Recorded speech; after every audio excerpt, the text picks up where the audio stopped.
Good afternoon future doctors. Audio video clear है? एक बार जरा जल्दी से मुझे बताइए। Good afternoon, good afternoon, good afternoon. Bless you, bless you, bless you all. तो मुझे जरा जल्दी से बताइए, क्या ऑडियो वीडियो क्लियर है? Everything is clear?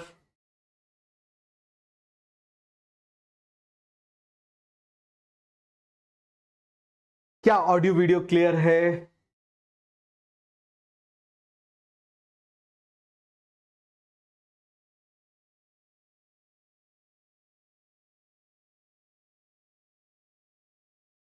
स्टार्ट करें? चलिए हम लोग स्टार्ट करते हैं। तो मुझे बताओ जरा, हम क्या पढ़ रहे थे? हम पढ़ रहे थे लॉ ऑफ लिमिटिंग फैक्टर। क्या पढ़ रहे थे आप मुझे बताइए जरा, लॉ ऑफ लिमिटिंग फैक्टर। तो मुझे एक सिंपल सी बात बताओ, लॉ ऑफ लिमिटिंग फैक्टर में हमने पहला फैक्टर कौन सा देखा था? आई थिंक वो नहीं है, कोई बात नहीं। तो आप मुझे बताइए जरा, हमने लॉ ऑफ लिमिटिंग फैक्टर में हमने सबसे पहले किस चीज को देखा था? बताइए जरा जल्दी से। हमने सबसे पहले सनलाइट को देखा था।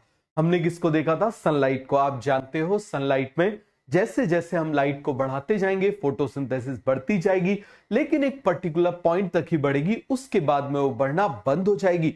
उसके बाद में वो बढ़ना बंद हो जाएगी, वो सैचुरेट हो जाएगी, जिसको हमने लाइट सैचुरेशन पॉइंट बोला था।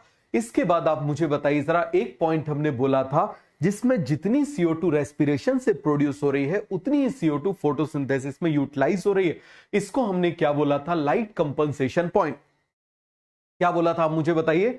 Light compensation point. इसके बाद आप मुझे बताना, हमने बात करी थी CO2 की। तो मुझे बताओ जरा, जो CO2 है, CO2 का फिर से आप मुझे बताइए, CO2 का हमने क्या देखा था? हमने देखा था CO2 की प्रेजेंट अवेलेबिलिटी अभी कितनी है? आप मुझे बताना, CO2 की प्रेजेंट अवेलेबिलिटी अभी है 300 से लेके 400 ppm तक। कितनी है आप मुझे बताइए? 300 से 400 ppm तक है। कितनी है आप मुझे बताइए जरा? 300 से 400 ppm तक है। एक मिनट रुको जरा, कुछ ना कुछ वो तो डाल ही लेते। चलो सॉलिड बैकग्राउंड डाल लेते हैं। कोई है? चलो ऐसा वाला, ये ब्लैक वाला डाल लेते हैं, इससे काम चल जाएगा। ठीक है, चलो जरा। तो आप मुझे बताइए, मैंने आपसे क्या बोला था? अब जरा ध्यान से देखना। मैंने आपसे बोला था कि जो प्रेजेंट अवेलेबिलिटी है, अच्छे से समझना इस पॉइंट को। हम किसकी बात कर रहे हैं? Present availability of CO2। तो प्रेजेंट अवेलेबिलिटी ऑफ CO2 कितनी है? 300 से लेके 400 ppm तक। कितनी है आप मुझे बताओ जरा? 300 से 400 ppm। अब मुझे बताना, यदि हम जीरो से बढ़ाना शुरू करें, तो जीरो से आप मुझे बताओ जरा 300 तक। आप जानते हो इसका कंपनसेशन पॉइंट क्या होता है? आप मुझे बताओ जरा, मैंने आपसे क्या बोला था? 4 का आप मुझे बताइए सैचुरेशन पॉइंट कितना था? 360। और 3 का कितना था आप मुझे बताइए जरा? 450 ppm। कितना था आप मुझे बताओ जरा? 450 ppm। सभी को एक कॉन्सेप्ट क्लियर हो गया? तो आप देखना, जीरो से जब हम बढ़ाना शुरू कर रहे हैं तो C4 में कहां तक बढ़ेगा आप मुझे बताओ जरा? 360 तक बढ़ेगा। यहां पर आप मुझे बताओ कौन हो जाएंगे? C4 सैचुरेट हो जाएंगे। अब मुझे बताना, यहां से हम बढ़ाना शुरू करेंगे तो आप मुझे बताओ जरा, 450 तक किसमें बढ़ेगा? 450 तक किसमें बढ़ेगा? C3 में बढ़ेगा। उसके बाद ये भी सैचुरेट हो जाएंगे। इसका मतलब इनिशियली आप मुझे बताइए जरा, दोनों में ही क्या होगा? फोटोसिंथेसिस बढ़ेगी, लेकिन एक कंसंट्रेशन पर C4 भी सैचुरेट हो जाएगा, एक पर C3 भी सैचुरेट हो जाएगा। तो क्या सभी को ये पॉइंट अच्छे से याद है? केवल मुझे इस बात का जवाब दीजिए, क्या हम आगे बढ़ जाएं? फटाफट आप मुझे बताइए, क्या सभी को ये पॉइंट अच्छे से क्लियर हो गया? अब हम किसकी बात कर रहे हैं? टेम्परेचर की बात कर रहे हैं। किसकी बात कर रहे हैं? टेम्परेचर की बात कर रहे हैं। तो आप मुझे बताना, टेम्परेचर में हमने क्या देखा था? देखो, टेम्परेचर जो होता है वो मेनली किसको अफेक्ट करता है? एंजाइम्स को। और आप जानते हो कि फोटोसिंथेसिस एंजाइम कंट्रोल्ड प्रोसेस है। कैसे? Calvin cycle. केल्विन साइकिल में एंजाइम्स हैं। एंजाइम्स को कौन कंट्रोल करता है? टेम्परेचर। उसकी एक्टिविटी पे किसका फर्क पड़ेगा? टेम्परेचर का। तो यदि हम बहुत कम टेम्परेचर कर देंगे, यदि 0 डिग्री सेल्सियस कर देंगे, तो ये एंजाइम इनएक्टिव हो जाएंगे, फोटोसिंथेसिस नहीं होगी। दूसरी तरफ आप मुझे बताना जरा, यदि बहुत ज्यादा टेम्परेचर कर देंगे तो ये एंजाइम क्या हो जाएंगे? ये एंजाइम डीनेचर्ड हो जाएंगे, जिसकी वजह से ये काम नहीं कर पाएंगे। सभी को एक कॉन्सेप्ट क्लियर हो गया? मुझे बताओ, low temperature enzyme inactive, very high temperature enzyme denature, optimum temperature maximum enzyme activity. For C3 plants 20 से 25 degree Celsius and C4 plant 30 से 45 डिग्री सेल्सियस। सभी को क्लियर हो गया? सभी को ये कॉन्सेप्ट अच्छे से क्लियर हो गया? और बहुत सारे बच्चे हैं जिनके स्टार्टिंग में काफी कम मार्क्स आ रहे थे, उनके मार्क्स इंप्रूव होने लगे हैं। और याद रखना 1 अप्रैल से लेके 30 अप्रैल तक आप पर डे 2 पेपर सॉल्व करोगे। समझ में आ रहा है? पर डे आप 2 पेपर सॉल्व करोगे। मैं आपको पेपर भेज दूंगा, उन पेपर्स को बढ़िया से करते जाओ, बहुत अच्छे से आप उन पेपर्स को करते जाओ। और यदि आप पेपर्स ही पेपर्स करोगे, उसको एनालिसिस करोगे, एनालिसिस करने के बाद में क्या करोगे, उसको जो गड़बड़ हुआ है उसको पढ़ लोगे, आप देखोगे कि आपका रिजल्ट बदल जाएगा। ठीक है? और कल ही मैंने एक पोस्ट डाली थी कि भाई जिसकी आईआईटी में रैंक 1 आई थी उसने भी कभी 14-15 घंटे पढ़ाई नहीं करी है। तो यदि कोई ऐसा बोलता है तो याद रखना वो गलत बोलता है। आप 15 घंटे रिवीजन कर सकते हो, आप नई चीज कभी भी नहीं पढ़ सकते। तो इस बात को आप लोग बहुत अच्छे से समझो। 12 घंटे मैक्सिमम होता है, इससे ज्यादा बढ़ाने की जरूरत नहीं है। आउटपुट नहीं आएगा, थोड़ा सा रेस्ट लेना भी जरूरी है। और अप्रैल मंथ में कोशिश करो कि कम से कम 40 मिनट कोई ना कोई गेम जरूर खेलो। समझ में आ रहा है? कोई ना कोई फिजिकल एक्टिविटी आपकी 40 मिनट होना चाहिए। याद रखना, यदि आपका अप्रैल पूरे मंथ आपका बढ़िया से आप लोग खुश रहोगे तो मई में आपका रिजल्ट अच्छा आएगा। इस बात को आप समझिए। क्लियर है? चलिए हम आगे बढ़ते हैं। तो आप मुझे बताओ, ये सभी को याद हो गया। अब मुझे बताना हाई टेम्परेचर। अब देखो, high temperature low productivity in C3 plants. अब आप जानते हो कि C3 प्लांट्स में क्या होगा, यदि टेम्परेचर बढ़ाएंगे, स्टोमेटा क्लोज, CO2 अंदर नहीं आ पाएगी, ऑक्सीजन बाहर नहीं जा पाएगी, जिसकी वजह से आप मुझे बताना this oxygen will combines with rubisco and start performing photo respiration. और जैसे ही ये फोटो रेस्पिरेशन को परफॉर्म करेगा, आप मुझे बताइए जरा क्या हो जाएगा, क्या होगा? फिर से आप मुझे बताइए जरा। प्रोडक्टिविटी फॉल हो जाएगी। लेकिन दूसरी तरफ आप जानते हो कि हाई टेम्परेचर पर C4 प्लांट में प्रोडक्टिविटी अच्छी होती है, क्योंकि इसमें फोटो रेस्पिरेटरी लॉस नहीं होता।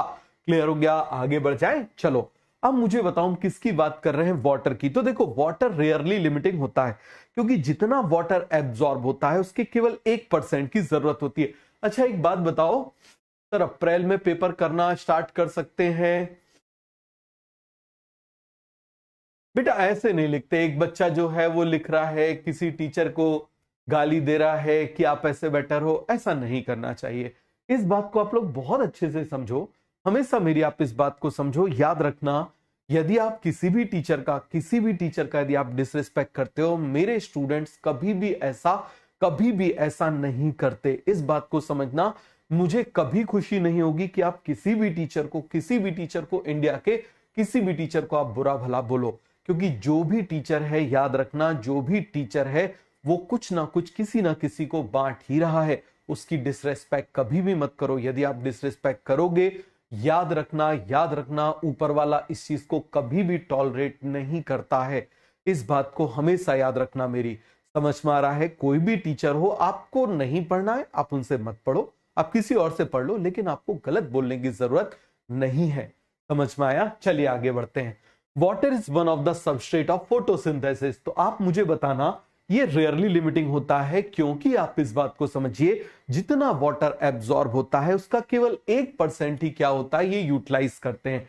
क्लियर हो गया? अब देखो जरा, फिर भी यदि वाटर स्ट्रेस डेवलप हो गया, यदि फिर भी आप मुझे बताइए वाटर स्ट्रेस क्या हो गया, डेवलप हो गया, तो यदि वाटर स्ट्रेस डेवलप हो गया तो उसकी वजह से या तो पत्तियां गिर जाएंगी तो सरफेस एरिया कम हो जाएगा। अब मुझे बताओ वो क्या कम हो जाएगा, ट्रांसपीरेशन कम हो जाएगा। दूसरी तरफ स्टोमेटा क्लोज हो जाएंगे। तो सभी को ये बन जाएगा। आगे बढ़े। चलो अब मुझे बताओ, ऑक्सीजन की बात कर रहे हैं। यदि हम ऑक्सीजन की कंसंट्रेशन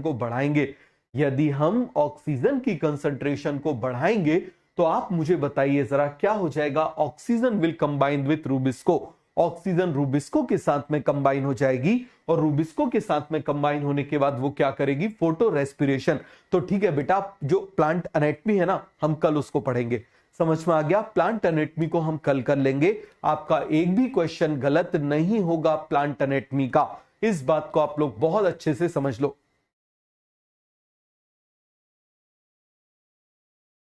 अब मुझे बताइए, जरा ध्यान से देखना, इस चीज को बहुत अच्छे से समझना। आप मुझे बताओ जरा, यहां पर आप देखना ये सनलाइट है, अब यहां पर एक मटेरियल है, ठीक है। अब देखो जरा, जैसे ही सनलाइट आएगी, ये आप जानते हो सोलर सेल लगा हुआ है, क्या लगा हुआ है? Solar cell. अब जैसे ही आप मुझे बताना जरा, यहां पर सनलाइट यदि चली जाएगी तो ये सोलर सेल चार्ज हो जाएगा, और इससे क्या लगा हुआ है? गैल्वेनोमीटर लगा हुआ है। क्या लगा हुआ है? गैल्वेनोमीटर लगा हुआ है।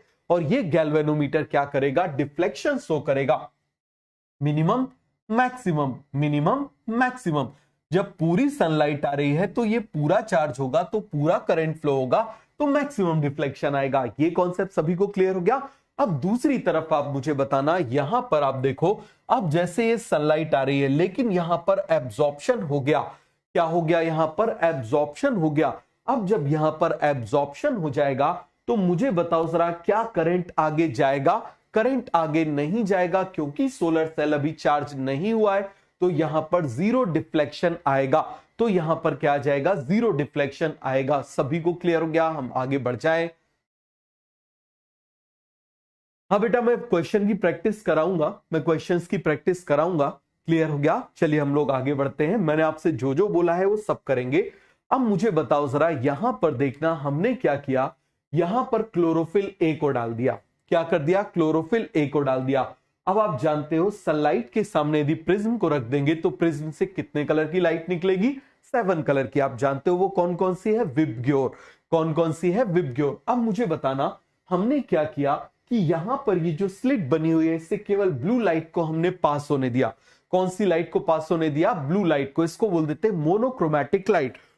मोनोक्रोमैटिक का मतलब क्या हो जाता है? केवल एक ही कलर को हम पास होने दे रहे हैं। किसको पास होने दे रहे हैं? हम केवल और केवल एक ही कलर को पास होने दे रहे हैं। अब जब हमने ब्लू कलर को यहां पर पास होने दिया, तो आप इस बात को समझना, यहां पर जीरो डिफ्लेक्शन आया। बहुत अच्छे से इस बात को समझो। जब मैंने ब्लू लाइट को पास होने दिया, यहां जीरो डिफ्लेक्शन आया। जीरो डिफ्लेक्शन मतलब नो करंट, नो करंट मतलब नो चार्ज, नो चार्ज मतलब नो लाइट। नो लाइट तभी होगा जब यहां पर मैक्सिमम एब्जॉर्प्शन हो जाएगा, जब यहां पर मैक्सिमम एब्जॉर्प्शन हो जाएगा। क्लियर हो गया? अब दूसरी तरफ आ जाओ, जब मैंने ग्रीन लाइट को पास किया तो यहां पर मैक्सिमम डिफ्लेक्शन आ गया। मैक्सिमम डिफ्लेक्शन मतलब मैक्सिमम करंट, मतलब मैक्सिमम चार्ज, इसका मतलब मिनिमम एब्जॉर्प्शन। तो इस तरीके से हमको पता चल गया कि कौन से कलर का मैक्सिमम एब्जॉर्प्शन होता है, किसका मिनिमम होता है। सभी को ये कॉन्सेप्ट क्लियर हो गया? क्या हम आगे बढ़ जाएं? आगे आ जाओ। Chlorophyll A. अब आप मुझे बताइए जरा, यहां पर हम बात कर रहे हैं chlorophyll A shows maximum absorption of blue. Blue, आप मुझे बताओ जरा, and minimum absorption of blue light. कौन सी? Green light. Blue then red. तो आप समझो सबसे ज्यादा एब्जॉर्ब किसको करता है? ब्लू को। तो यहां पर सबसे जीरो डिफ्लेक्शन आ गया। थोड़ा सा ज्यादा यहां पर आ गया, मान लो 10। यहां पर आप देखो जरा, सबसे ज्यादा आ गया 100। तो आप मुझे बताओ जरा, सबसे ज्यादा एब्जॉर्ब किसको करता है जिसमें जीरो करंट है? ब्लू। उसके बाद रेड, और सबसे कम किसको करता है? ग्रीन को करता है। तो एक बार जरा सभी लोग टाइप करो, एक बार सभी लोग जरा इस बात को टाइप करो कि maximum absorption blue and red का होता है। टाइप करिए जरा जल्दी से, मैक्सिमम एब्जॉर्प्शन किसका होता है? ब्लू एंड रेड का। क्लियर हो गया? आगे बढ़ जाएं। अब मुझे बताओ जरा, इसको हमने बोला फोटो स्पेक्ट्रोमीटर, जो मैंने आपको बताया है वही है ये। क्लियर हो गया? अब देखो, इससे हमने पता लगा लिया, इसकी मदद से हमने क्या कर लिया, पता लगा लिया कि कौन से कलर को एब्जॉर्ब करता है। क्लियर हो गया? कौन से कलर को एब्जॉर्ब करता है। क्लियर हो गया? तो आप देखो जरा, क्लोरोफिल ए का हमको पता चल गया कि इस तरीके से वो इस लाइट को एब्जॉर्ब कर रहा है। ये देखो व्हाइट कलर का। अब आप मुझे बताओ जरा, ब्लू कलर का ये कौन सा बना हुआ है? क्लोरोफिल बी का। और ये जो ऑरेंज कलर का बना हुआ है, कैरोटीनॉइड का बना हुआ है। किसका बना हुआ है? कैरोटीनॉइड का बना हुआ है। तो सभी को बन जाएगा। एक बार जरा ये डायग्राम बनाइए, एक बार जरा ये डायग्राम बनाइए। मैं आपको एक बार बना के बताता हूं, आप जरा यहां पर ऐसे ध्यान से देखिए।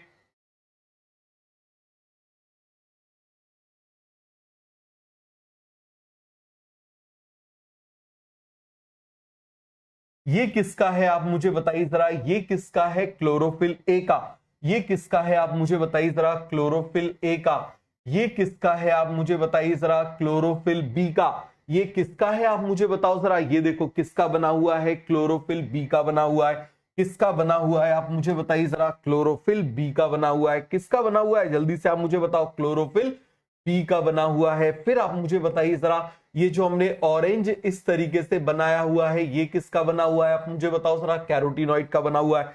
तो क्या आप आइडेंटिफाई कर लोगे? क्या आप लोग इसको आइडेंटिफाई कर लोगे? एक बार जरा जल्दी से आप इसको बनाइए, फटाफट आप इसको बनाइए, बन जाएगा। ये देखो जरा, अब आप इस बात को समझना, ये जो था इसको हमने क्या बोला था? This is absorption spectrum.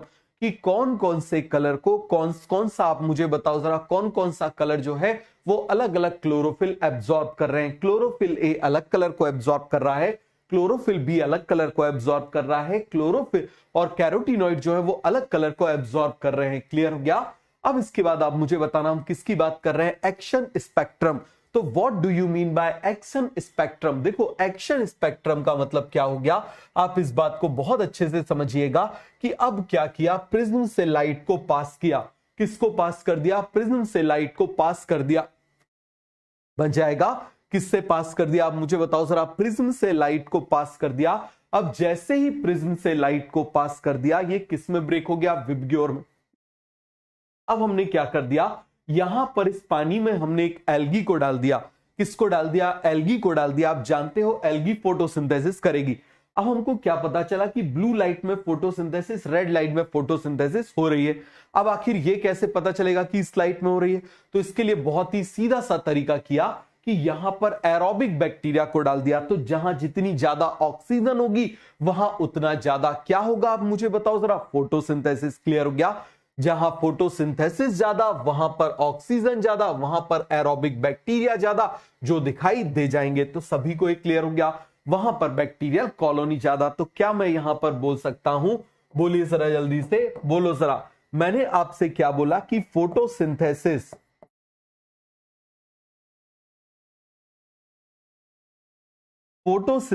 ज्यादा। समझ में आ गया? जिस जगह पर आप मुझे बताइए फोटोसिंथेसिस मोर है, उसी जगह पर आप मुझे बताइए जरा क्या होगा? ऑक्सीजन प्रोडक्शन मोर होगा।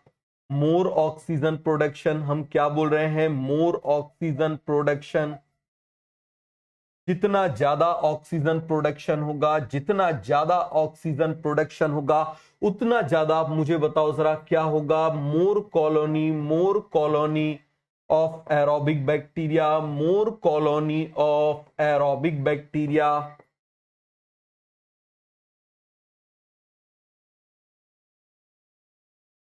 हम किसकी बात कर रहे हैं? More colony of aerobic bacteria. बन जाएगा। सभी को कॉन्सेप्ट क्लियर हो गया? किसने किया था? इंगलमैन ने एक्सपेरिमेंट किया था। किसने किया था? इंगलमैन ने किया था। ये देखो, ऑक्सीजन सीकिंग बैक्टीरिया। क्या है? Oxygen seeking bacteria. बन जाएगा। अब आप मुझे बताना, क्या किया कि ये है एब्जॉर्प्शन स्पेक्ट्रम, ये है एक्शन स्पेक्ट्रम। ये क्या है? Action spectrum. ये देखो जरा, ये एक्शन स्पेक्ट्रम इस तरीके से बनाया गया है। अब जब इन दोनों को कंपेयर किया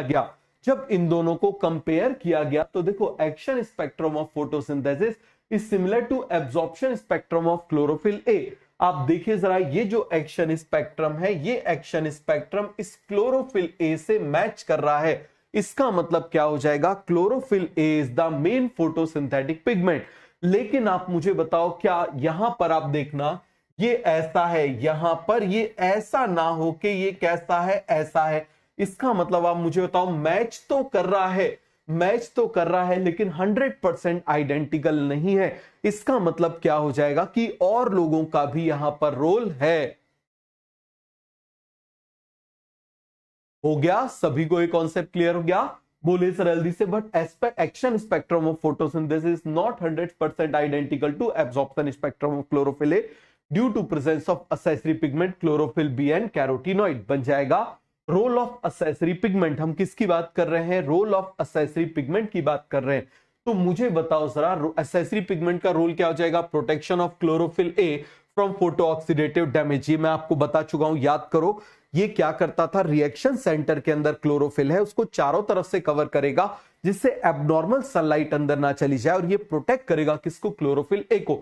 दूसरा काम, transfer absorb energy to reaction centre. ये रिएक्शन सेंटर में एनर्जी को क्या करेगा? ट्रांसफर। और तीसरा, enhance action spectrum of photosynthesis. क्या करेगा? Enhance action spectrum of photosynthesis. Photosynthesis के एक्शन स्पेक्ट्रम को बढ़ाएगा। क्लियर हो गया? आगे बढ़ जाए। अब आप मुझे बताओ पिगमेंट, तो मेन फोटोसिंथेटिक पिगमेंट कौन हो गया? Chlorophyll A. असेसरी पिगमेंट कौन हो गए? क्लोरोफिल बी, कैरोटीनॉइड जिसमें ज़ैंथोफिल और ये होता है। इसका कलर नीला हरा, इसका कलर पीला हरा, इसका कलर नीला हरा, इसका कलर पीला हरा, बन जाएगा इसका येलो, इसका येलो टू ऑरेंज, इसका येलो टू ऑरेंज, सभी को बन जाएगा। बोलिए जरा जल्दी से, कोई डाउट है इसमें, कोई कंफ्यूजन है तो बोलो।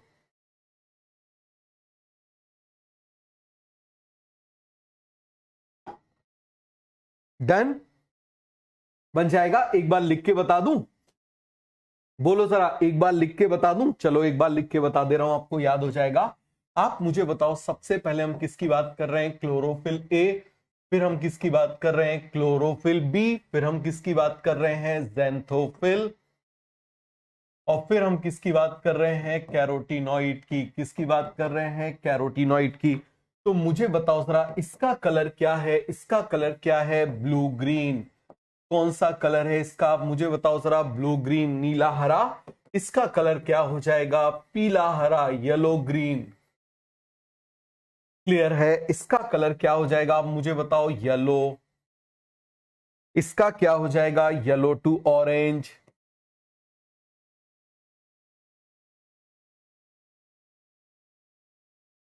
आगे बढ़ जाए। अब देखो जरा स्ट्रक्चर, तो स्ट्रक्चर आपको बनाते बन जाएगा। दोनों में क्या डिफरेंस है ये भी मैं आपको बता देता हूं।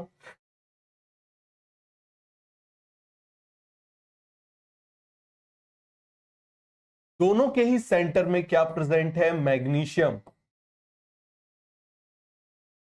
दोनों के ही सेंटर में क्या प्रेजेंट है? आप मुझे बताइए जरा, दोनों के ही सेंटर में क्या प्रेजेंट है? फटाफट फटाफट आप मुझे बताइए जरा, दोनों के ही सेंटर में क्या प्रेजेंट है? मैग्नीशियम। बाकी सब कुछ सेम है, याद रखना। यहां पर CH3 है, यहां पर CHO है। तो मुझे बताओ किसका मॉलिक्यूलर वेट ज्यादा होगा? किसका मॉलिक्यूलर वेट ज्यादा होगा? बोलिए जरा जल्दी से, किसका मॉलिक्यूलर वेट ज्यादा होगा? इसका मॉलिक्यूलर वेट क्या होगा? ज्यादा होगा। तो ये आपको बन जाएगा। आगे आ जाइए। अब देखो जरा, क्लोरोफिल ए में से यदि हमने मैग्नीशियम को माइनस कर दिया तो क्या बन जाएगा? Pheophytin, that is the primary electron acceptor बन जाएगा। चलो अब मैं आपको साइंटिस्ट के नाम याद कराता हूं। सबसे पहले आप जरा ध्यान से देखना, यहां पर हम बात कर रहे हैं फोटोसिंथेसिस की equation. CO2 plus H2O, sunlight, और यहां पर आप मुझे बताओ C6H12O6 प्लस O2। तो फटाफट जरा साइंटिस्ट के नाम बताते जाओ। सबसे पहले ऑक्सीजन को डिस्कवर किसने किया था? प्रिस्टले ने किया था। किसने किया था? आप मुझे बताओ जरा। प्रिस्टले ने किया था। किसने किया था? प्रिस्टले ने डिस्कवर किया था। मुझे बताओ, ये शुगर, शुगर के बारे में किसने बताया था? बोलिए जरा जल्दी से। शुगर के बारे में बताया था वॉन सैक ने। किसने बताया था? वॉन सैक ने बताया था। आप मुझे बताओ जरा, सन के बारे में, सनलाइट नेसेसरी है, इसके बारे में किसने बताया था? बोलिए जरा। इंगन हाउस ने। किसने बताया था? इंगन हाउस ने बताया था। क्लियर हो गया? फिर आप मुझे बताओ, पानी का कलर होता है नीला, किसने बताया था? वॉन नील ने बताया था। किसने बताया था? वॉन नील ने। और इसके बारे में किसने बताया था? Moles half leaf experiment. किसने बताया था? आप मुझे बताओ जरा। Moles half leaf experiment.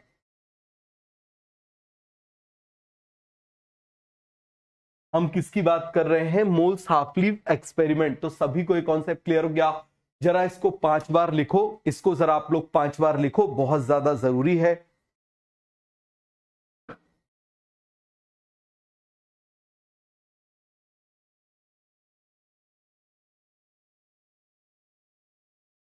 लिखो जरा 5 बार, फिर जल्दी जल्दी से, जल्दी जल्दी से। बेटा धीरे धीरे होंगे, याद रखना। हर चीज को टाइम लगता है। हर चीज को टाइम लगता है असर करने में। आप यदि चाहोगे कि तुरंत आज आपने यदि मान लो बीज लगाया है तो उसको वृक्ष बनने में टाइम लगता है। ऐसा नहीं होता कि आज तुम 10 साल का पानी डाल दो। ठीक है, ये पता नहीं क्या तुम्हारे दिमाग में डाल दिया गया है। मुझे बताओ, आज तुम 10 साल का पानी डाल दोगे, आज यदि तुम उसको 10 साल का खाद डाल दोगे तो क्या वो आज ही बड़ा हो जाएगा? नहीं होगा। याद रखना, जितना समय लगता है उतना ही समय लगेगा। क्लियर हो गया?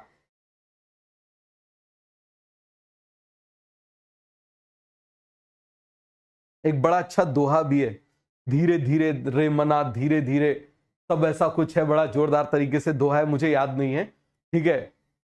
उसमें रहीम दास जी बोलते हैं कि माली सींचे सौ घड़ा और ऋतु आए फल होए, ठीक है। मतलब कि आप कितने भी जल्दी करने की कोशिश करो, आउटपुट तभी आएगा जब उसका समय आ जाएगा।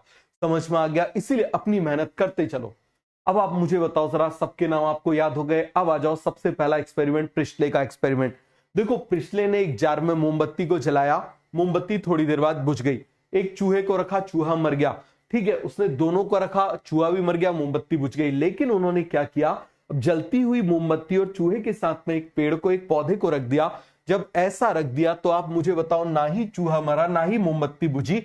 तो इससे उनको यह पता चल गया कि भाई एयर के उस कंपोनेंट को, जिस कंपोनेंट को burning of candle and respiration remove कर रहा है, उसको रिस्टोर करने का काम प्लांट कर रहे हैं। उसको रिस्टोर करने का काम कौन कर रहे हैं? प्लांट कर रहे हैं। समझ में आ गया? हाँ, बिल्कुल सही। एक बच्चे ने, शिवम ने बहुत बढ़िया लिखा है, धीरे धीरे रे मना धीरे सब कुछ होए, माली सींचे सौ घड़ा ऋतु आए फल होए, कबीरदास जी का दोहा है, ठीक है। तो बहुत ही अच्छा दोहा है, याद रखना। कभी भी यदि लाइफ में डिप्रेस हो जाओ, लगे कि यार हम बहुत, इंसान डिप्रेस पता है कब होता है? जब वो मतलब ऐसी चीजें एक्सपेक्ट करता है जो इम्प्रैक्टिकल होती है, तब वो डिप्रेस होता है। जैसे आप यदि करो, सर 2 दिन में नीट निकल जाएगा क्या? सर अभी आप मुझे बताइए जरा, मेरे जो है वो 500 लेक्चर का बैकलॉग है, आज से शुरू कर दूं, क्या मेरा सिलेक्शन हो जाएगा? तुम्हारा सिलेक्शन हो जाएगा, लेकिन तुम इसमें यदि करोगे ना कि तुम्हारा 2024 में ही सिलेक्शन हो जाए, तो नहीं होगा। समझ में आ रहा है? देखो, धोनी चाहता था कि उसको 2003 के वर्ल्ड कप में क्या मिल जाए, जगह मिल जाए, लेकिन वो सिलेक्ट नहीं हुआ, और वो सिलेक्ट बाद में हुआ, फिर उसने 2 वर्ल्ड कप भी जीता है। तो आप इस बात को समझिए कि हर चीज का एक समय होता है। आप अपनी मेहनत कंटिन्यूअसली यदि जारी रखोगे, तो जब अच्छा समय आएगा तो आपको उस हिसाब से चीजें मिलेंगी। देखो, आप इस बात को समझना, आपने बहुत बार इस चीज को सुना होगा कि भाई समय अच्छा होगा तो सब अच्छा हो जाएगा, लेकिन वो समय भी मेहनत को देख के देता है। यदि मान लो आप इतनी सी मेहनत करते जा रहे हो और समय अच्छा आया, तो आपको इतने से इतना मिल जाएगा। समझना जरा, आप इतनी सी मेहनत कर रहे हो, बस आपका समय अच्छा है, आपको इतने से इतना मिल जाएगा। लेकिन आप मुझे बताओ, मेहनत करते जा रहे हो, इतनी मेहनत करते जा रहे हो, इतनी मेहनत करते जा रहे हो, समय अच्छा आ गया ना, तो इससे ज्यादा मिलेगा। तो इसलिए आप इस बात को समझो, अपनी मेहनत ये आपकी है, ये आपकी धरोहर है, आपसे कोई नहीं छीन सकता। समय आज अच्छा है, कल बुरा होगा, फिर कल बुरा है, कल अच्छा होगा, उसके बाद अच्छा होगा, फिर बुरा होगा, हमेशा ऐसा होगा, याद रखना। तो चलिए जरा आगे बढ़ते हैं। अब मुझे बताओ, वॉन्सैक एक्सपेरिमेंट, हम किसकी बात कर रहे हैं? वॉन्सैक एक्सपेरिमेंट की बात कर रहे हैं। क्लियर हो गया? अब मुझे बताओ, यहां पर वॉन्सैक ने क्या बोला कि जैसे जैसे प्लांट ग्रो करेगा, वैसे ही वैसे प्लांट में शुगर का अमाउंट बढ़ता जाएगा। ये देखो जरा, ग्रोथ होगी तो फोटोसिंथेसिस बढ़ेगी और शुगर का अमाउंट बढ़ता जाएगा। फिर आप मुझे बताओ, इंगन हाउस एक्सपेरिमेंट, आधे में सनलाइट है, आधे अंधेरे में है। जहां पर सनलाइट है वहां पर ऑक्सीजन की बबल्स है, जहां पर सनलाइट नहीं वहां पर बबल्स नहीं है। सभी को एक कॉन्सेप्ट क्लियर हो गया? और एक चीज हमेशा याद रखना बेटा, 25 लाख बच्चे भी यदि एग्जाम दे रहे हैं ना, 25 लाख बच्चे भी यदि एग्जाम दे रहे हैं, तो अच्छे से पढ़ाई करने वाले हमेशा आप याद रखना 2.5 से 3 लाख बच्चे ही हैं जो बहुत सीरियसली पढ़ाई करते हैं, साल भर सारे लेक्चर अटेंड करते हैं। इस बात को आप बहुत अच्छे से समझना। क्लियर है?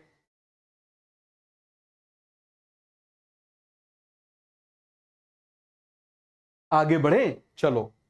अब मुझे बताओ, मोल साफ लीफ एक्सपेरिमेंट। तो मोल साफ लीफ एक्सपेरिमेंट में क्या हुआ? बहुत ही सिंपल सा है कि जो लीफ के आधे पार्ट को KOH सोक कॉटन में डुब कर दिया। मतलब एक कपड़े को लिया, कपड़े को KOH में डुबोया, इससे इसको लपेट दिया। अब KOH क्या करता है? KOH हो गया, तो आप मुझे बताओ, या फिर आप इस बात को समझना, ये देखो जरा, KOH हो गया, क्या हो गया आप मुझे बताओ जरा? KOH, सॉरी, KO गलती से ऐसे निकल गया, KOH। तो ये जो KOH होता है, ये क्या करेगा? CO2 को एब्जॉर्ब करेगा। और जब ये CO2 को एब्जॉर्ब करेगा, तो मुझे बताओ, क्या लीफ के पास में CO2 जाएगी? नहीं, CO2 नहीं जाएगी तो केल्विन साइकिल नहीं होगी, केल्विन साइकिल नहीं होगी तो शुगर नहीं बनेगी, शुगर नहीं बनेगी तो क्या वो आयोडीन के साथ में कलर देगा? नहीं देगा, वो आयोडीन के साथ में कलर नहीं देगा। तो यहां पर उसने आयोडीन के साथ कलर नहीं दिया, यहां पर इसने आयोडीन के साथ कलर दे दिया। इसका मतलब CO2 जरूरी होती है। याद रखना, यहां से असर्शन रीजन क्वेश्चन आपको मिल सकता है। एक बार इसको रीड कर लो, एक बार इसको रीड कर लो। और चलो बन जाएगा। और अच्छा है ना। तुम एक बात बताओ, जब तुम सिलेक्ट होगे तो तुम भी ऐसे बोलोगे। बताओ जरा, मैं 28 लाख लोगों में सिलेक्ट होके आया हूं। कुछ तो बात होगी ना तुम में। इस बात को सोचो जरा, जब तुम भी गर्व से बोलोगे 28 लाख लोगों को, 28 लाख लोगों में से सिलेक्ट हुआ है। समझ में आ गया? जैसे उसमें वो बोलता है ना, गैंग्स ऑफ वासेपुर में बोलता है, एक एक को मारेगा रे तेरा सूजल। तो इसी तरीके से आप मुझे बताओ जरा, आप भी अपने घर में जाके बोलोगे, एक एक को पीछे करेगा, एक एक को पीछे करेगा, किसी को नहीं छोड़ेगा। 28 लाख क्या 28 करोड़ एग्जाम देंगे तब भी सिलेक्शन लेके बताएगा। तो ये सभी को क्लियर हो गया। आगे बढ़ जाएं। चलो जरा, अब आप मुझे बताओ, बिफोर वॉन नील, ये वॉन नील का एक्सपेरिमेंट बहुत सिंपल सा है। वॉन नील से पहले ये माना जाता था, क्या माना जाता था, कि ये वाली जो गैस है वो ये वाले गैस से आती है। लेकिन वॉन नील ने क्या किया, फोटोसिंथेसिस परफॉर्म करी। किसके अंदर? उन्होंने फोटोसिंथेसिस परफॉर्म करी सल्फर बैक्टीरिया के अंदर। और जब सल्फर बैक्टीरिया की इक्वेशन देखी 6CO2 6H2S, तो यहां पर इन्होंने जब इसको कंपेयर किया तो इनको यहां पता चला कि ये डिफरेंट तो ये डिफरेंट, तो इसका मतलब ये यहां से आएगा। क्लियर हो गया? तो वॉन नीड ने कंक्लूड किया oxygen comes from water. Oxygen किससे आ रही है आप मुझे बताइए जरा? वाटर से आ रही है। ऑक्सीजन किससे आ रही है? वाटर से आ रही है। क्लियर हो गया? हो गया सभी को पूरा का पूरा कॉन्सेप्ट क्लियर हो गया? 6CO2 plus 6H2O, 6CO2 plus 6H2O, 6CO2 plus 6H2O। ये देखिए जरा, यहां पर हो गया। अब मुझे बताओ, जब ये यहां से आ रहा है तो इसको बैलेंस करने के लिए क्या किया? यहां पर 12 है, ऑक्सीजन के एटम कितने हैं? 12 है, तो यहां 6 को और जोड़ दो। हो गई वॉन नील की इक्वेशन, बन जाएगा। बहुत ही सिंपल सा है। Photosynthesis is redox reaction. ये देखो जरा, वाटर में आप मुझे बताना, वाटर में आप मुझे बताना H2O और O2, H2O और O2, H2O और O2। क्लियर है? अब मुझे बताओ जरा H2O और O2। अब देखो मुझे बताओ, यहां पर ऑक्सीजन का ऑक्सीडेशन नंबर कितना है? 2। यहां पर आप मुझे बताइए, oxidation number of oxygen in molecular oxygen is 0। तो -2 से 0 हो गया, मतलब ऑक्सीडेशन हो गया। क्या हो गया? आप मुझे बताओ जरा, क्या हो गया? ऑक्सीडेशन हो गया। क्लियर है? अब मुझे बताओ, CO2 जो है यहां पर, याद है रिडक्शन हुआ था, तो CO2 का रिडक्शन हो रहा है, इसका ऑक्सीडेशन हो रहा है, इसका मतलब it is a redox reaction. Clear हो गया? सभी को बन जाएगा। अब देखो, दो तरह का फोटोसिंथेसिस होता है। एक फोटोसिंथेसिस होता है कौन सा? ऑक्सीजेनिक। एक फोटोसिंथेसिस होता है नॉन ऑक्सीजेनिक। एक फोटोसिंथेसिस होता है ऑक्सीजेनिक, एक फोटोसिंथेसिस होता है नॉन ऑक्सीजेनिक। क्लियर हो गया? तो मुझे बताना जरा, ऑक्सीजेनिक जो फोटोसिंथेसिस होता है वो ऑक्सीजन प्रोड्यूस होती है, मतलब पानी टूटेगा, मतलब PH2 प्रेजेंट है, मतलब क्लोरोफिल प्रेजेंट है। और H2 डोनर कौन है आप मुझे बताओ जरा? यहां पर वाटर है, बन जाएगा। ऐसा ब्लू ग्रीन एल्गी, एल्गी और प्लांट्स में होता है। लेकिन कुछ बैक्टीरिया ऐसे होते हैं जो ऑक्सीजन प्रोड्यूस नहीं करते। अब जरा मेरे साथ बताओ। क्लियर हो गया? ऑक्सीजन प्रोड्यूस नहीं हो रही, O2 नहीं, इसका मतलब PH2 नहीं, इसका मतलब फोटोलाइसिस ऑफ वाटर नहीं, इसका मतलब नॉन साइक्लिक फॉस्फोराइलेशन नहीं। सभी को कॉन्सेप्ट क्लियर हो गया? आगे बढ़ जाएं। आगे आ जाओ। अब मुझे बताओ, हम किसकी बात कर रहे हैं? प्लांट हॉर्मोन्स की। हम किसकी बात कर रहे हैं? प्लांट हॉर्मोन्स की बात कर रहे हैं। सभी को ये कॉन्सेप्ट अच्छे से क्लियर हुआ?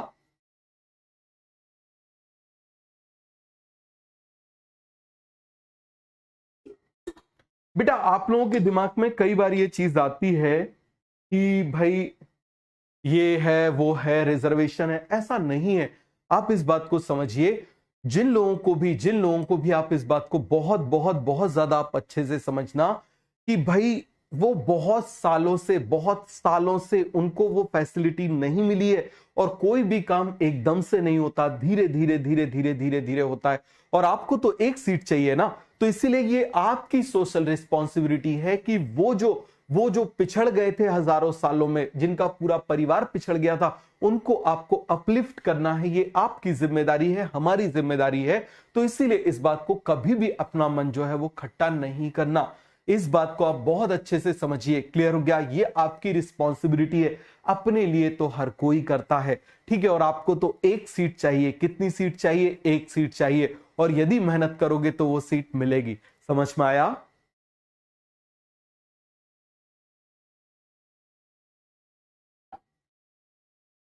क्योंकि अभी भी आप इस बात को समझना, ऐसे बहुत सारे लोग हैं हजारों हजारों लाखों लोग हैं, मैंने खुद देखा है, पता चले उनकी मंथली इनकम 1,000 रुपए 1,500 रुपए है। ठीक है, बड़ी मुश्किल से वो लोग, तो अब ऐसे लोगों को यदि आप मुझे बताना यदि कुछ मिलता है तो ऐसे में उनका पूरा आगे आने वाला परिवार ग्रो करेगा। क्लियर हो गया? चलिए आगे बढ़ते हैं। अब मुझे बताओ हम किसकी बात कर रहे हैं? प्लांट हार्मोन्स की बात कर रहे हैं। किसकी बात कर रहे हैं? प्लांट हार्मोन्स की बात कर रहे हैं। तो मुझे बताओ जरा, दो तरह से हो सकते हैं, ग्रोथ प्रमोटर होते हैं और एक आप मुझे बताइए ग्रोथ इनहिबिटर होते हैं। जो ग्रोथ को बढ़ाएंगे वो प्रमोटर, जो करेंगे, जो कम करेंगे वो क्या हो जाएंगे? इनहिबिटर। वो क्या हो जाएंगे आप मुझे बताओ जरा? इनहिबिटर। सभी को क्लियर हो गया? अब आप मुझे बताना ग्रोथ प्रमोटर कौन कौन होता है? Auxin, gibberellin, cytokinin. Auxin, gibberellin, cytokinin. Auxin, gibberellin, cytokinin. सभी को क्लियर हो गया? आगे बढ़ जाए। अब आप मुझे बताइए जरा ग्रोथ इनहिबिटर कौन हो जाएगा? Abscisic acid. अब मुझे बताओ जरा, एक होता है इथाइलिन जो दोनों की तरह होता है। क्लियर हो गया? जो कैसा होता है? दोनों की तरह होता है। तो लेकिन इसमें से इसके ज्यादा रोल किस तरह होते हैं? इनहिबिटर की तरह। अब बहुत जल्दी जल्दी पढ़ेंगे, जल्दी जल्दी हम लोग क्विक वे में पढ़ेंगे। क्लियर हो गया? तो मुझे बताओ जरा, ऑक्सिन कहां से लिया गया है? ऑक्सिन लिया गया है ग्रीक वर्ड ऑक्सियन से। कहां से लिया गया है आप मुझे बताइए जरा? ऑक्सियन से लिया गया है। कहां से लिया गया है? ऑक्सियन से। ऑक्सियन का मतलब क्या होता है मुझे बताओ जरा? क्या मतलब होता है? फटाफट आप मुझे बताइए। ग्रोथ। तो ऐसा सब्सटेंस जो ग्रोथ कराए। अब जरा ध्यान से और अच्छे से सुनना, मैं आपको इस चैप्टर को लिख के भी रिवाइज कराऊंगा। पहले आप लोग ध्यान से सुनो, सभी लोग ध्यान से सुनो, कॉपी वॉपी बंद कर दो और पूरा ध्यान मेरे ऊपर लेकर आओ। समझ में आ गया? अब क्या हुआ, डार्विन दादा, आपने डार्विन दादा का नाम तो सुना ही होगा। क्लियर हो गया? तो डार्विन दादा के जो बेटे थे उन्होंने ऑब्जर्व किया कि एक ऐसे होल से लाइट आ रही है।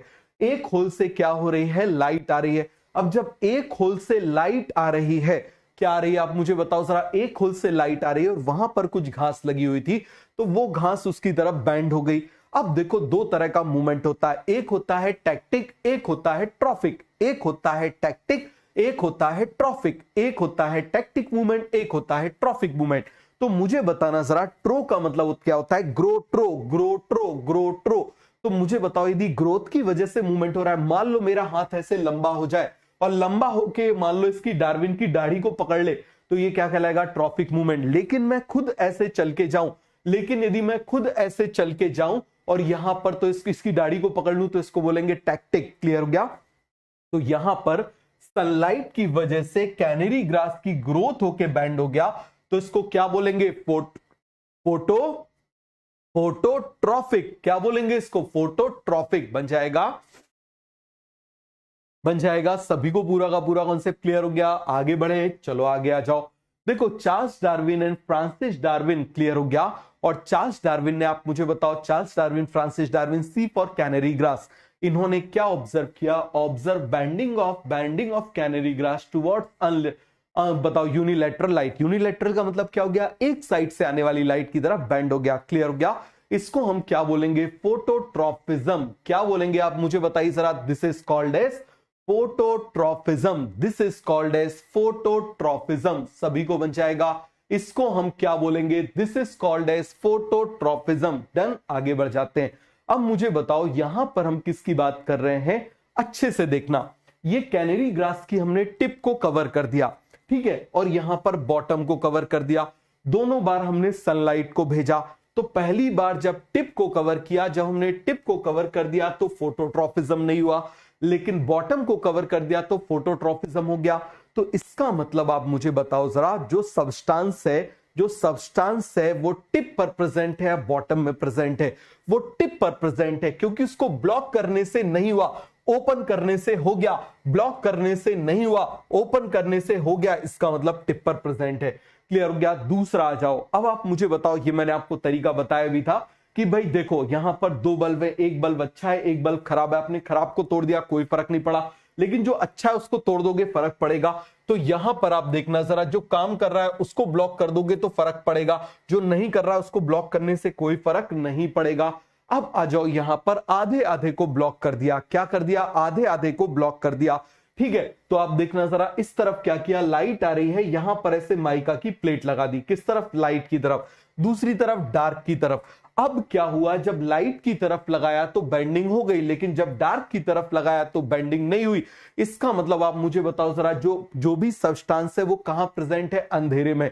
तो ऑक्सीजन एपेक्स में प्रेजेंट है, ऑक्सीजन अंधेरे में प्रेजेंट है, ऑक्सीजन एपेक्स में प्रेजेंट है, ऑक्सीजन अंधेरे में प्रेजेंट है, ऑक्सीजन एपेक्स में प्रेजेंट है, ऑक्सीजन अंधेरे में प्रेजेंट है, बन जाएगा। सभी को कॉन्सेप्ट क्लियर हो गया। अब मुझे बताओ हम किसकी बात कर रहे हैं, एक्सट्रैक्शन ऑफ ऑक्सीजन की। किसकी बात कर रहे हैं आप मुझे बताओ जरा, एक्सट्रैक्शन ऑफ ऑक्सीजन की बात कर रहे हैं। तो first extracted from human urine, oxygen कहां से एक्सट्रैक्ट हुआ, ऑक्सीजन एक्सट्रैक्टेड फ्रॉम, सबसे पहले इसको ह्यूमन यूरिन से एक्सट्रैक्ट किया गया। देखो हम लोग क्या करते हैं, जो भाई वेजिटेबल्स खाते हैं, ठीक है, तो वेजिटेबल्स जो खाते हैं उनमें ऑक्सीजन प्रेजेंट होता है, लेकिन वो हमारी बॉडी में मेटाबोलाइज नहीं होता, और जब वो हमारी बॉडी में मेटाबोलाइज नहीं होता तो यूरिन के थ्रू बाहर आ जाता है। यहां से याद रखना, आपको एसर्शन रीजन क्वेश्चन मिल सकता है। क्लियर है, क्या मिल सकता है, एसर्शन रीजन क्वेश्चन यहां से आपको मिल सकता है। आ गया जो also extracted from oat coleoptile, किसने किया था, एफ.डब्ल्यू. वेंट ने। किसने किया था मुझे बताओ जरा, एफ.डब्ल्यू. वेंट ने क्या किया था, इसको एक्सट्रैक्ट किया था, बन जाएगा। अब आप मुझे बताना, यहां पर हम किसकी बात कर रहे हैं, डीकैपिटेशन। हम किसकी बात कर रहे हैं, डीकैपिटेशन मतलब रिमूवल ऑफ टिप। हम किसकी बात कर रहे हैं, डीकैपिटेशन मतलब रिमूवल ऑफ टिप। क्लियर हो गया। अब मुझे बताना, सबसे पहले इस टिप को रिमूव कर दिया, क्लियर है, टिप को रिमूव करने के बाद में अगार के ऊपर रख दिया। अगार क्या करता है, आप इस बात को समझना, अगार जैसे क्या करेगा, जो भी केमिकल है उसको एब्जॉर्ब कर लेगा। तो ये उसने केमिकल को एब्जॉर्ब कर लिया, तो ये कहलाएगा चार्ज अगार। अब इस अगार को हमने सीधे ऐसे रख दिया तो ऊपर ग्रोथ हो गई, इस तरफ रख दिया तो इस तरफ ग्रोथ हो गई, इस तरफ रख दिया तो इस तरफ ग्रोथ हो गई। मतलब जहां अगार वहां ग्रोथ, जहां अगार वहां ग्रोथ, जहां अगार वहां ग्रोथ। एक बच्चा पूछ रहा है sir how to get 721 in NEET. बेटा इसके लिए तुमको क्या करना पड़ेगा, तुम बहुत अच्छे से समझना, जरा समझ में आ गया। तुम क्या करो बढ़िया से, ठीक है, बुक्स जो है ना, इसके लिए तुमको जरूरत पड़ेगी, सबसे पहले तुम सारी बुक्स को एक जगह पर इकट्ठा करो। समझ में आ गया। एक बढ़िया से खोपड़ी लेकर आओ, उसके ऊपर ऐसे ऐसे करके उसको घुमाओ, उसके ऊपर फिर पेट्रोल डाल के आग लगा दो और बढ़िया से जो है कंबल तान के सो जाओ। सीधे नीट के पेपर के बाद में उठना। कब उठना, सीधे नीट के पेपर के बाद में उठना, तुम्हारे 721 नंबर आ जाएंगे। बात समझ में आ गया, कितने नंबर आ जाएंगे, 721 नंबर आ जाएंगे तुम्हारे। क्लियर हो गया। केवल यही एक तरीका है, बात समझ में आ रहा है, बिल्कुल ऐसे ऐसे करके, ठीक है, ऐसे ऐसे नाचते हुए करना। 721 नंबर तुम्हारे पक्के। हो सकता है 725 नंबर भी तुम्हारे आ जाए, क्योंकि उसके बाद में शाम के टाइम में जब तुम्हारे पिताजी तुम्हारी अच्छी से फुड़ाई लगाएंगे तो तुम बोलोगे पापा मेरे तो 725 नंबर आए, तो पापा और अच्छे से तुम्हारे ऊपर जो है ना वो प्यार का प्रदर्शन करेंगे। समझ में आ रहा है, आगे बढ़ जाते हैं। तो आप मुझे बताओ, जहां पर अगार रखा हुआ है वहां पर ग्रोथ है, और उस अगार के अंदर आप मुझे बताइए क्या है, ऑक्सीजन। तो जितना ऑक्सीजन है उतनी ग्रोथ हो रही है, तो growth is directly proportional to amount of oxygen. Clear हो गया। अब हम किसकी बात कर रहे हैं, एफ.डब्ल्यू. वेंट। तो एफ.डब्ल्यू. वेंट ने एक टेस्ट कराया था जिसका नाम था एविना कर्वेचर टेस्ट। क्या नाम था मुझे बताओ जरा, एविना कर्वेचर टेस्ट। अरे भैया एविना नाम है इसका। क्लियर हो गया, क्या नाम है इसका, एविना कर्वेचर टेस्ट। क्लियर है। अब देखो जरा, इसकी टिप को रिमूव किया, ओट प्लांट है, अब वापस 4 जगह रख दिया, यहां से लाइट आ रही है, इसकी बेंडिंग हो गई। क्या हो गई, इसकी बेंडिंग हो गई। रुकना जरा, क्या है भाई क्वेश्चन तो कोई भी करा लेता है, इतना सारा एक साथ बहुत जल्दी पढ़ाने में ना पूरा गला वाला सब सूख जाता है।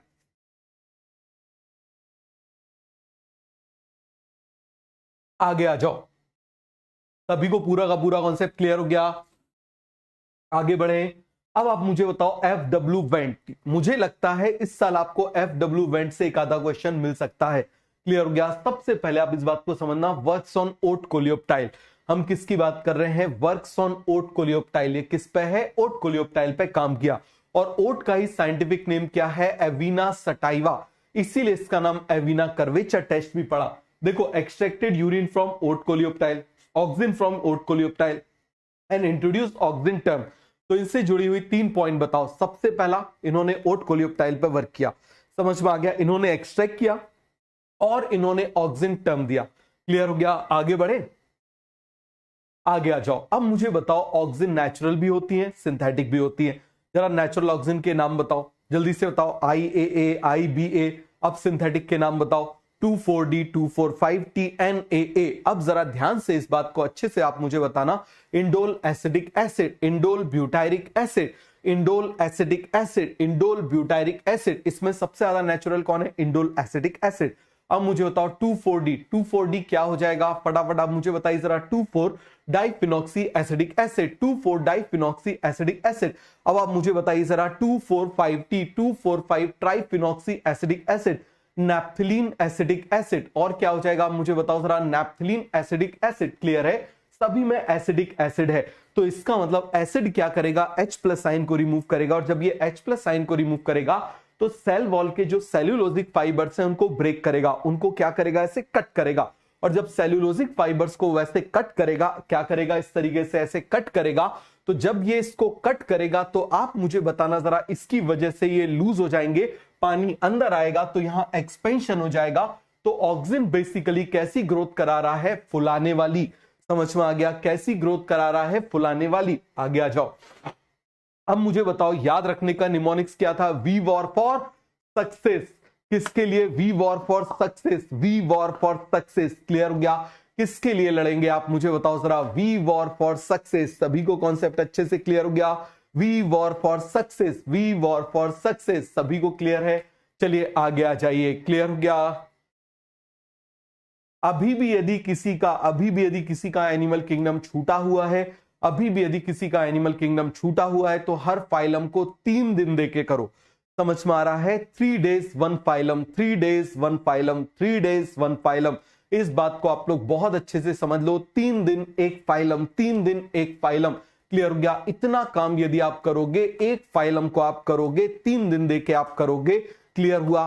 तो जो है आप इस बात को समझना, आपका काफी कुछ जो है वो कवर हो जाएगा। जितना हो जाए उतना अच्छा है। ठीक है, आगे बढ़ते हैं।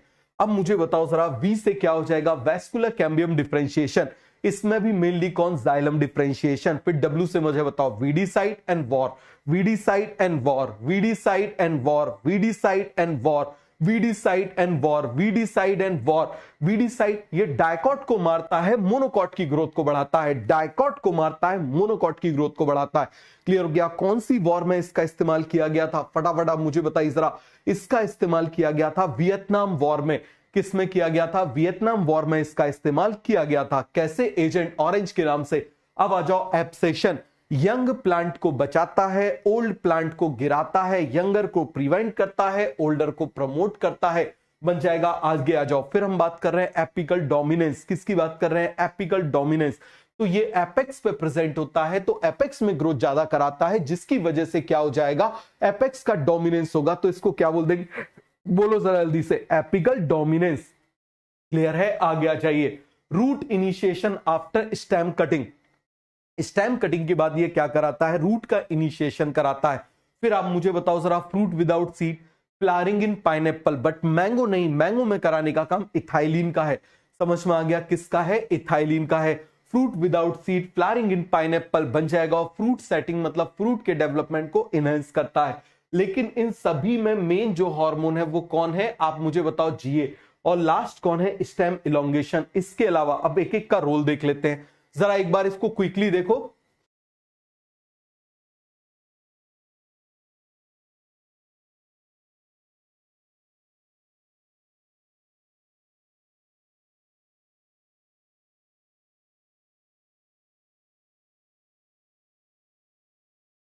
अब मुझे बताओ, सबको याद है डिफरेंशिएशन, डी डिफरेंशिएशन, रीडिफरेंशिएशन। अब ऑक्सिन क्या करेगा? वैस्कुलर कैम्बियम को डिफरेंशिएट कराएगा, जिससे जाइलम का फॉर्मेशन होगा। समझ में आ गया? किसका होगा? सेकेंडरी जाइलम का फॉर्मेशन होगा। ये सब मैंने आपको बता दिया है। आगे आ जाइए। वीडीसाइड कैसे? अब देखो जरा, ग्रास में यहां पर ये डायकॉट है, अनवांटेड है, इसके यदि ऊपर ऑक्सिन डाल देंगे तो ये क्या हो जाएगा? Uniform growth in grasses. War में यूज किया गया था एजेंट ऑरेंज। क्या गिरा देता है? पत्तियां गिरा देता है। आगे आ जाइए। Abscission, prevent abscission younger part of the plant, promote abscission in older part of the plant. Apical dominance सब कुछ आपको बता दिया। इसको रिमूव कर देंगे तो लेटरल ग्रोथ हो जाएगी। तो मुझे बताओ, लेटरल ग्रोथ कब होगी? लेटरल ग्रोथ कब होगी? फटाफट फटाफट आप मुझे बताइए। क्लियर हो गया? लेटरल ग्रोथ कब होगी? जब हम एपेक्स की ग्रोथ को, एपेक्स वाले पार्ट को हटा देंगे। क्लियर है? आगे आ जाओ। ठीक है। अरे अप्रैल पूरा बाकी है, अप्रैल पूरा बाकी है, क्या करोगे उसमें? क्वेश्चन की प्रैक्टिस करेंगे ना। और क्वेश्चन जब मैं आपको कराऊंगा, जब मैं आपको क्वेश्चंस कराऊंगा, तो उसके साथ में मैं आपको कॉन्सेप्ट्स भी एक्सप्लेन करता जाऊंगा। क्या करता जाऊंगा? कॉन्सेप्ट्स भी मैं आपको एक्सप्लेन करता जाऊंगा। बहुत अच्छे से इस बात को आप समझना।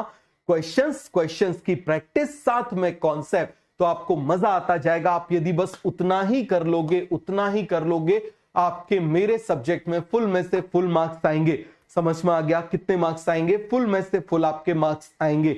इस बात को आप बहुत अच्छे से समझ लो, आप देख लेना, आपके फुल में से फुल मार्क्स आएंगे यदि आपने उतना किया। Root initiation after stem cutting, ये देखो यहां पर आ गया, ये स्टेम कट किया, यहां पर इसको लगाया तो ये आ गया, आगे आ जाओ।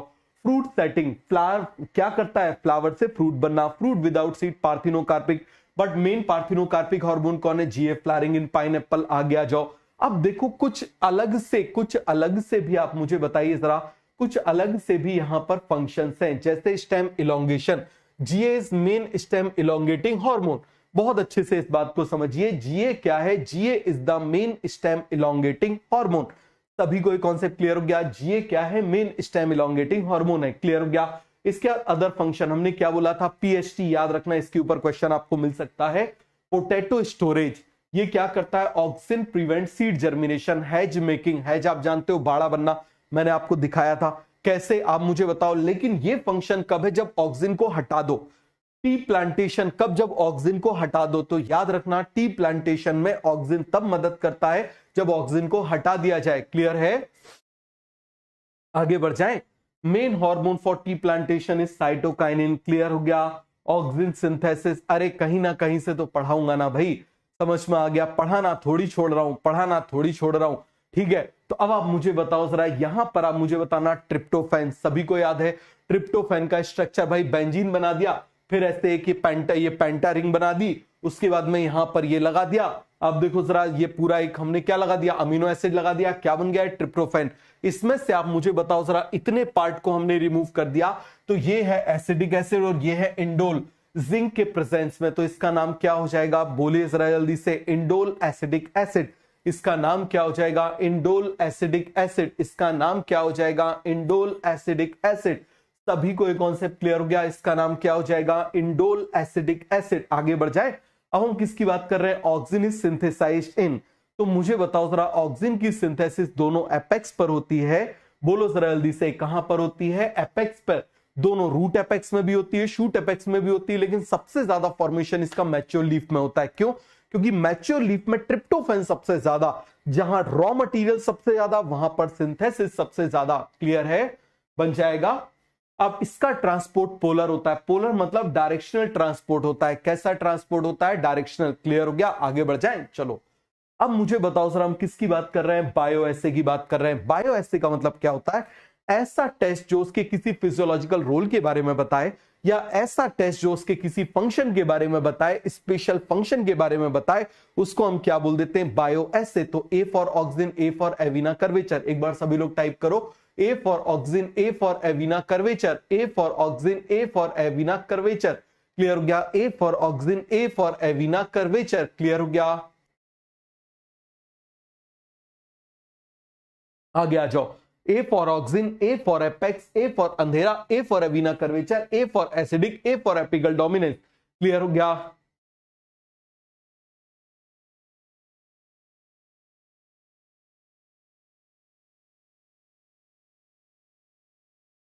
हो गया पूरा का पूरा कॉन्सेप्ट क्लियर हो गया? आगे बढ़े। अब मुझे बताओ जरा, यहां पर ये पूरा रिवीजन है, एक बार जरा इसको जल्दी से देख लो। इसको एक बार जरा जल्दी से देखो, और आप लोग एक बार लिख के इसको रिवाइज करने की कोशिश करो। देखो आपको सब कुछ याद है या नहीं है।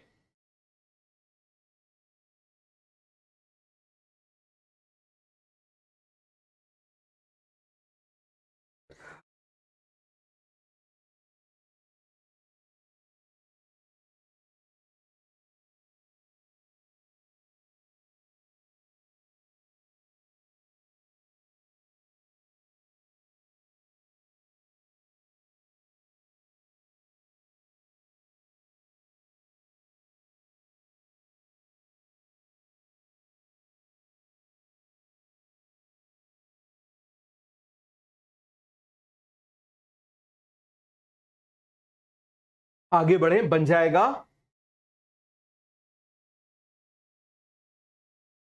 अब मुझे बताओ हम किसकी बात कर रहे हैं, ऑक्सिन की। तो यहां पर आप जरा ध्यान से देखना, आपको दोनों चीजें समझ में आ जाएंगी। यदि ऑक्सिन प्रेजेंट होगा तो यहां पर एपेक्स की ग्रोथ होगी, लेकिन आप मुझे बताओ इसको हटा देंगे और साइटोकाइनिन को ऐड कर देंगे तो लेटरल साइट की ग्रोथ होगी। तो अब आप जरा खुद ही देख के बताओ कि यहां पर आप मुझे बताना टी के लिए हमको ऐसा कराना है या हमको ऐसा कराना है, बताओ जरा। तो कौन सा हार्मोन मेनली रिस्पॉन्सिबल है टी प्लांटेशन के लिए, साइटोकाइनिन और ऑक्सिन? कौन रिस्पॉन्सिबल है, साइटोकाइनिन है या फिर ऑक्सिन है? बोलिए जरा जल्दी से। वी वॉर फॉर सक्सेस, ये आपको सबको पता है, क्लियर हो गया, इसमें आगे कुछ बताने की जरूरत नहीं है। अब आ जाओ हम किसकी बात कर रहे हैं, ग्रोथ इन फ्रूट्स। अब देखो जरा, जीए गिब्रेलिक एसिड। अब देखो गिब्रेलिक एसिड नाम ही बता रहा है, गिब्रेलिक एसिड नाम ही बता रहा है, जीए गिब्रेलिक एसिड नाम ही बता रहा है, जी ए। तो आप मुझे बताइए जरा, जी से क्या हो जाएगा ग्रेप्स, ए से क्या हो जाएगा, ए से क्या हो जाएगा एप्पल इलोंगेशन, जी से ग्रेप्स, ए से एप्पल इलोंगेशन। तो देखो जरा, पहले जो ग्रेप्स आते थे वो छोटे छोटे होते थे, उनमें सीड्स होते थे, उनमें स्पेस नहीं होता था, जिसकी वजह से जब गिब्रेलिक, आप मुझे बताओ, वो इतने अच्छे से मार्केट में यूज नहीं होते थे। तो क्या हुआ, जैसे इसके ऊपर गिब्रेलिक एसिड का स्प्रे किया, इसका साइज इंक्रीज हो गया, सीड चला गया, स्पेसिंग हो गई। तो ऐसे वाले जो ग्रेप्स थे ये काफी ज्यादा पॉपुलर हुए मार्केट में, और इनका नाम है थॉमसन सीडलेस ग्रेप्स। क्या नाम है आप मुझे बताइए जरा, थॉमसन सीडलेस ग्रेप्स। क्लियर हो गया। दूसरी तरफ आप मुझे बताओ जरा, ए से क्या कराता है, एप्पल इलोंगेशन। अब जरा जीए का जल्दी से आप मुझे बताइए, जीए का, ये देखो जरा, ग्रेप्स एप्पल इलोंगेशन। अब मुझे बताओ इसका निमोनिक्स क्या है, डॉक्टर गुलाटी सिंगापुर भागे। क्या है इसका निमोनिक्स, डॉक्टर गुलाटी सिंगापुर भागे। फिर से आप मुझे बताइए इसका निमोनिक्स क्या हो जाएगा, डॉक्टर गुलाटी सिंगापुर भागे। तो यहां पर आप मुझे बताना, डॉर्मेंसी ब्रेकर डिले सेनेसेंस, जी से ग्रेप्स, एस से स्टेम इलोंगेशन, बी से बोल्टिंग। क्लियर है। एक एक पॉइंट को पहले आप लोग लिखो, जल्दी से लिखो। डॉक्टर गुलाटी सिंगापुर भागे, dormancy breaker delay senescence, dormancy breaker delay senescence. ये सेनेसेंस को, बुढ़ापे को डिले करता है। ये क्या करता है मुझे बताओ जरा, बुढ़ापे को डिले करता है। जी से ग्रेप्स, एस से सिंगापुर, स्टेम इलोंगेशन बन जाएगा। और आप मुझे बताओ भागे से क्या हो जाएगा, बोल्टिंग। क्या हो जाएगा, बोल्टिंग। तो मुझे बताओ, increase sugar content, increase productivity up to 20 ton पर एकड़ बन जाएगा। अब हम किसकी बात कर रहे हैं, डॉर्मेंसी ब्रेकर की। तो देखो, केवल एक ही मैकेनिज्म है इनमें से, डॉक्टर गुलाटी सिंगापुर भागे में से, जिसका रोल हमको पता है कि वो आखिर कैसे काम करता है। जैसे ही सीड को हम पानी में डालेंगे, इसके अंदर का एम्ब्रियो रिलीज करेगा जीए। क्या रिलीज करेगा, जीए। एम्ब्रियो रिलीज जीए, एम्ब्रियो ने क्या रिलीज किया, जीए। जीए क्या करेगा, अल्फा अमाइलेज का फॉर्मेशन कराएगा। ये अल्फा अमाइलेज स्टार्च को माल्टोज में और ग्लूकोज में कन्वर्ट करेगा। ये माल्टोज से इसको क्या मिल जाएगा, न्यूट्रिशन, जिससे इसकी ग्रोथ हो जाएगी। क्या मिल जाएगा इसको, न्यूट्रिशन, जिससे इसकी क्या हो जाएगी, ग्रोथ हो जाएगी। तो सभी को ये कॉन्सेप्ट क्लियर हो गया। आगे बढ़ जाए, बोलो जरा जल्दी से। अब आगे आ जाओ। अब मुझे बताओ सेनेसेंस। देखो, सेनेसेंस का मतलब होता है बुढ़ापा। सबसे पहले मान लीजिए आप इस तरीके से देखना, फ्लावर है, फ्लावर से फ्रूट बनेगा, फ्रूट राइप होगा, राइप से सीड बनेगा, सीड से सेनेसेंस हो जाएगा। तो ये उसकी लाइफ साइकिल है, बुढ़ापा आ गया। लेकिन जीए क्या करता है, यहां पर ये देखो, फ्रूट को राइप नहीं होने देगा, ये यहां पर बीच में रोक देगा। तो ये राइप नहीं होगा तो उतने जल्दी सेनेसेंस नहीं आएगा। तो इसकी वजह से मार्केट पीरियड बढ़ जाएगा। क्या हो जाएगा मुझे बताइए, मार्केट पीरियड बढ़ जाएगा। क्या बढ़ जाएगा, मार्केट पीरियड बढ़ जाएगा। लेकिन इसका एक एक्सेप्शन है, जुवेनाइल कॉनिफर। इसका एक्सेप्शन क्या है, जुवेनाइल कॉनिफर। जुवेनाइल कॉनिफर में क्या करता है, सेनेसेंस को प्रमोट करता है। किसको प्रमोट करता है, सेनेसेंस को, बुढ़ापे को प्रमोट करता है। जल्दी जल्दी जिससे सीड फॉर्मेशन हो जाए। क्या हो जाए, जल्दी जल्दी जिससे क्या हो जाए, सीड फॉर्मेशन हो जाए। तो याद रखना, this is very important point, मैंने ऑलरेडी लिखा हुआ है। It is very very very important point. Clear हो गया, सभी को बन जाएगा। आगे बढ़े। अब मुझे बताओ, यहां पर हम बात कर रहे हैं, बहुत अच्छे से इस चीज को समझना। ये देखो जरा, यहां पर आप मुझे बताओ, ये इंटरनोड को इलोंगेट करा दिया। क्या करा दिया, इंटरनोड को इलोंगेट करा दिया। इसको रुको जरा, मैं पहले आपको अच्छे से समझाता हूं, ध्यान से देखना। सीड को लगाया, जैसे सीड को लगाया स्टेम बनी, स्टेम के ऊपर ये लीफ आ गई, समझ में आ गया। फर्स्ट सीजन में लीफ आ गई, ये भाई पत्ता गोभी हमने खाली निकाल ली, ठीक है, निकाल ली। अब आप मुझे बताओ दूसरे सीजन में भी हम एक्सपेक्ट कर रहे हैं कि ऐसा ही हो, कैसा हो, ऐसा हो, लेकिन ऐसा ना हो कि जीए की वजह से ये ऐसा हो जाता है, मतलब यहां पर इंटरनोड इलोंगेट हो जाते हैं। ये देखो जरा, ये पत्ता गोभी है, इसी के इंटरनोड को यदि इलोंगेट कर दो तो ये ऐसा बन जाएगा। तो क्या ऐसी पत्ता गोभी आप खाना पसंद करोगे? ऐसी पत्ता गोभी आप खाना पसंद नहीं करोगे। क्लियर हो गया? तो यहां पर आप मुझे बताना जरा, होना ऐसा चाहिए था, हो ऐसा गया। This is a wasteful phenomena, क्योंकि ऐसा मिल जाता तो काम आ जाता, लेकिन ऐसा हुआ। और कब हुआ? फ्लावर आने के पहले। तो देखो जरा, internode elongation prior to flowering, this is a wasteful phenomena, this is the wasteful phenomena बन जाएगा। तो ईमानदारी से मुझे बताओ, क्या सभी को एक क्लियर हो गया? हो गया तो बेटा एक बार जरा तीर चला दो, जल्दी से एक बार तीर चला दो। अब आप मुझे बताओ, इंट्रोडक्शन ऑफ जीए 1920 में ये क्या डिस्कवर कर रहे थे? जब आप मुझे बताओ जरा, हमारे यहाँ चुड़ैल रिटर्न्स मूवी बन रही थी, तब आप मुझे बताइए जरा, उस समय ये क्या डिस्कवर कर रहे थे? जापानीज लोगों ने ऑब्जर्व किया कि जो राइस के पौधे हैं, वो राइस के पौधे कैसे हो गए? Toll, pale, sterile. कैसे हो गए आप मुझे बताओ जरा? टॉल, लंबे हो गए। पेल, पेल का मतलब क्या हो जाता है? पीले नहीं, मतलब जैसे बोलते हैं ना, कोई चीज फीकी पड़ जाए, कोई चीज कैसी पड़ जाए? फीकी पड़ जाए, कलर उसका डल हो जाए, फेड हो जाए, उसको बोलते हैं pale. Tall, pale and sterile. कैसा हो गया? Tall, pale, sterile. तो जापानीज ने बोला कि ये पगला गए, तो जापानीज की भाषा में पगलाने को बोलते हैं बेकेन। क्या बोल देते हैं? बेकेन। तो उन्होंने इसको बोला बेकेन, फूलिश सीडलिंग। क्या बोला आप मुझे बताओ जरा? Foolish seedling. क्या बोला जल्दी से आप मुझे बताओ? Foolish seedling. अरे सभी को कॉन्सेप्ट क्लियर हो गया? क्या बोला उन्होंने? Foolish seedling. आगे बढ़ जाए, टॉल, पेल, स्टीराइल। अब देखना जरा 1926, हम किसकी बात कर रहे हैं? 1926 में क्यूरोसावा जो थे, तो क्यूरोसावा ने क्या किया? एक्सट्रैक्ट किया इसमें से वो chemical.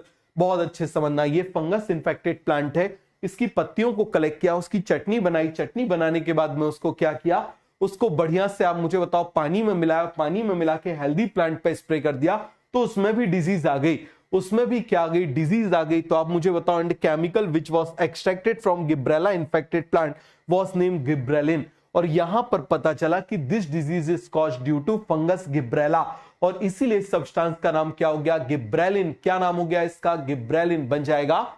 Extracted filtrate from infected plant and spread to healthy plant and induces same diseases बन जाएगा। अब देखो, गिब्रेलिन, जितने भी गिब्रेलिन है सबका नेचर एसिडिक है। आज तक 100 से ज्यादा जीए एक्सट्रैक्ट किए जा चुके हैं, जिसमें से GA3 is the most commonly used GA, और एसिडाइल कोएंजाइम इसका प्रिकर्सर होता है। प्रिकर्सर का मतलब जिससे ये बनता है, जिससे ये बनता है, बन जाएगा। आगे बढ़े, अब मुझे बताओ सर, हम किसकी बात कर रहे हैं? बायो एसे की बात कर रहे हैं। तो बायो एसे का मतलब क्या हो जाएगा? ऐसा टेस्ट जो इसके किसी स्पेशल फंक्शन को बताए या इसकी प्रेजेंस को बताए।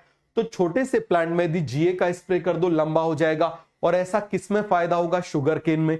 भैया शुगर केन यदि लंबे हो गए तो उनमें शुगर कंटेंट बढ़ जाएगा, शुगर कंटेंट बढ़ जाएगा तो भाई किसान को ज्यादा पैसे मिलेंगे, प्रोडक्टिविटी बढ़ जाएगी कि नहीं बढ़ जाएगी? क्लियर है? अब आप मुझे बताओ, अल्फा अमाइलेज एक्टिविटी। अब हम किसकी बात कर रहे हैं? Alpha amylase activity. मेज में ऐसा कर दोगे तो डार्क मेज प्लांट, भाई शुगर केन में भी इसका बेनिफिट है। और इसके बाद आप मुझे बताओ, अल्फा अमाइलेज एक्टिविटी, तो स्टार्च से माल्टोज बना लेता है। क्यों? क्योंकि ये बनाएगा, जीए बनाएगा अल्फा अमाइलेज, जिसकी वजह से starch will convert into maltose. और जब माल्टोज में कन्वर्ट हो जाएगा, और माल्टोज का इस्तेमाल किया जाता है किसमें? माल्टिंग इंडस्ट्री में, बेवड़े वाली इंडस्ट्री में। किसमें? बेवड़े वाली इंडस्ट्री में। क्लियर हो गया? किसमें? बेवड़े वाली इंडस्ट्री में। तो सभी को ये कॉन्सेप्ट अच्छे से क्लियर हो गया? क्या हम आगे बढ़ जाएं? जीए इज कॉमन, आप मुझे बताओ सर, हम क्या बोलेंगे? GA is commercially used in malting industry.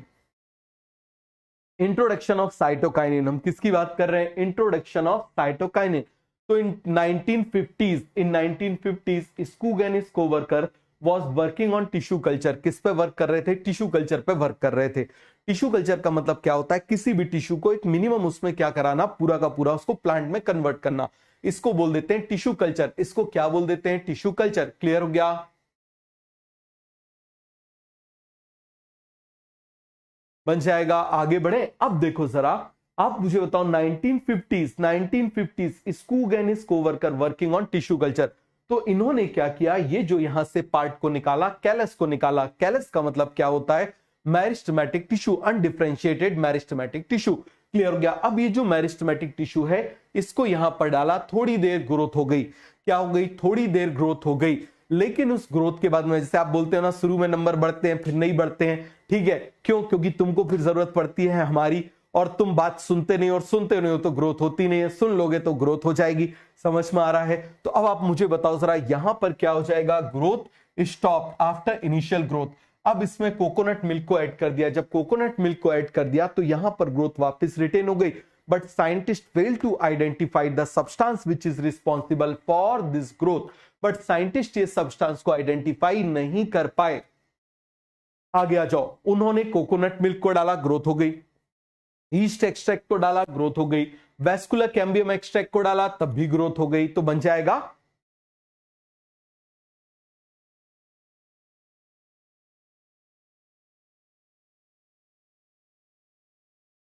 सभी को कॉन्सेप्ट क्लियर हो गया। But they fail to identify the substance which was responsible for growth.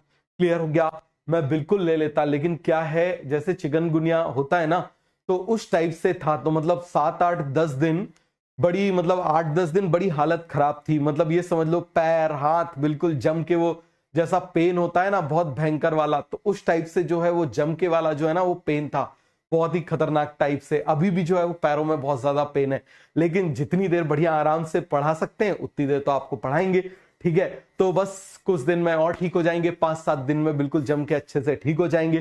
Clear है? तो चलो जरा आगे बढ़े। तो अब आप मुझे बताओ जरा, vascular cambium extract, but they fail to identify the substance which was responsible for growth. Clear हो गया? आगे आ जाइए। तो इन्होंने क्या किया? Scientist adopted alternate approach. Scientist adopted alternate approach.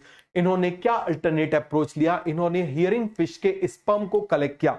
Hearing fish के स्पर्म को कलेक्ट किया, और स्पर्म को कलेक्ट करने के बाद में उसके स्पर्म में, आप जानते हो भाई, स्पर्म के अंदर न्यूक्लियस है, स्पर्म सेल है, उसमें न्यूक्लियस है, न्यूक्लियस के अंदर डीएनए, और डीएनए किससे बना हुआ है? नाइट्रोजन बेसिस से बना हुआ है। उन्होंने सबको तोड़ा और एक एक चीज को ऐड किया। जब एडिनिन को डाला तो यहां पर ग्रोथ हो गई, और आप जानते हो adenine is purine. Adenine is pure, क्या है आप मुझे बताओ जरा? Adenine is purine. बन जाएगा। सभी को पूरा का पूरा कॉन्सेप्ट क्लियर हो गया? तो यहां पर this is the purine derivative.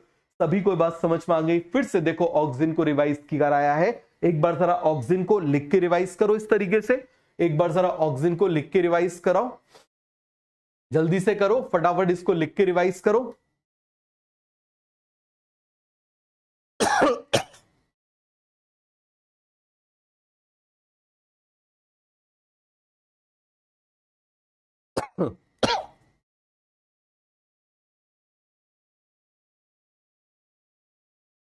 आगे बढ़ जाएं।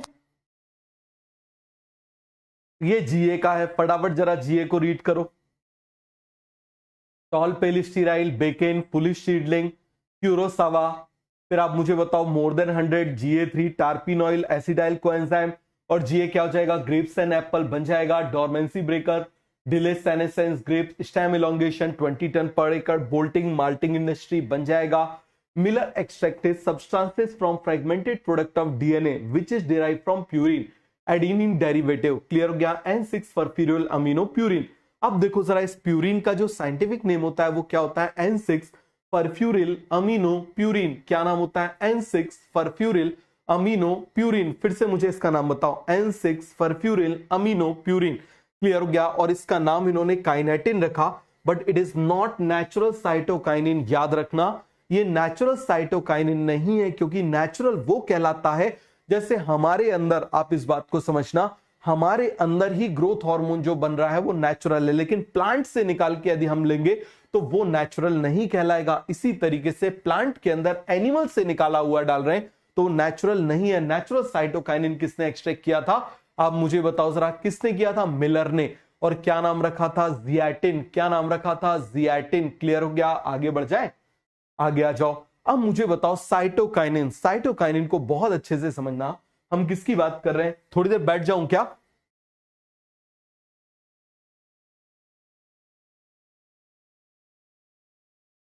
बैठ जाऊं क्या?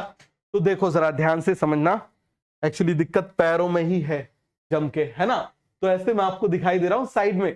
तो अब आप मुझे बताओ जरा, हम किसकी बात कर रहे हैं? फटाफट आप मुझे बताना। साइटोकाइनिन की बात कर रहे हैं। तो साइटोकाइनिन आप मुझे बताओ हर चीज में क्या कराता है? सेल डिवीजन कराता है। क्या कराता है? सेल डिवीजन कराता है।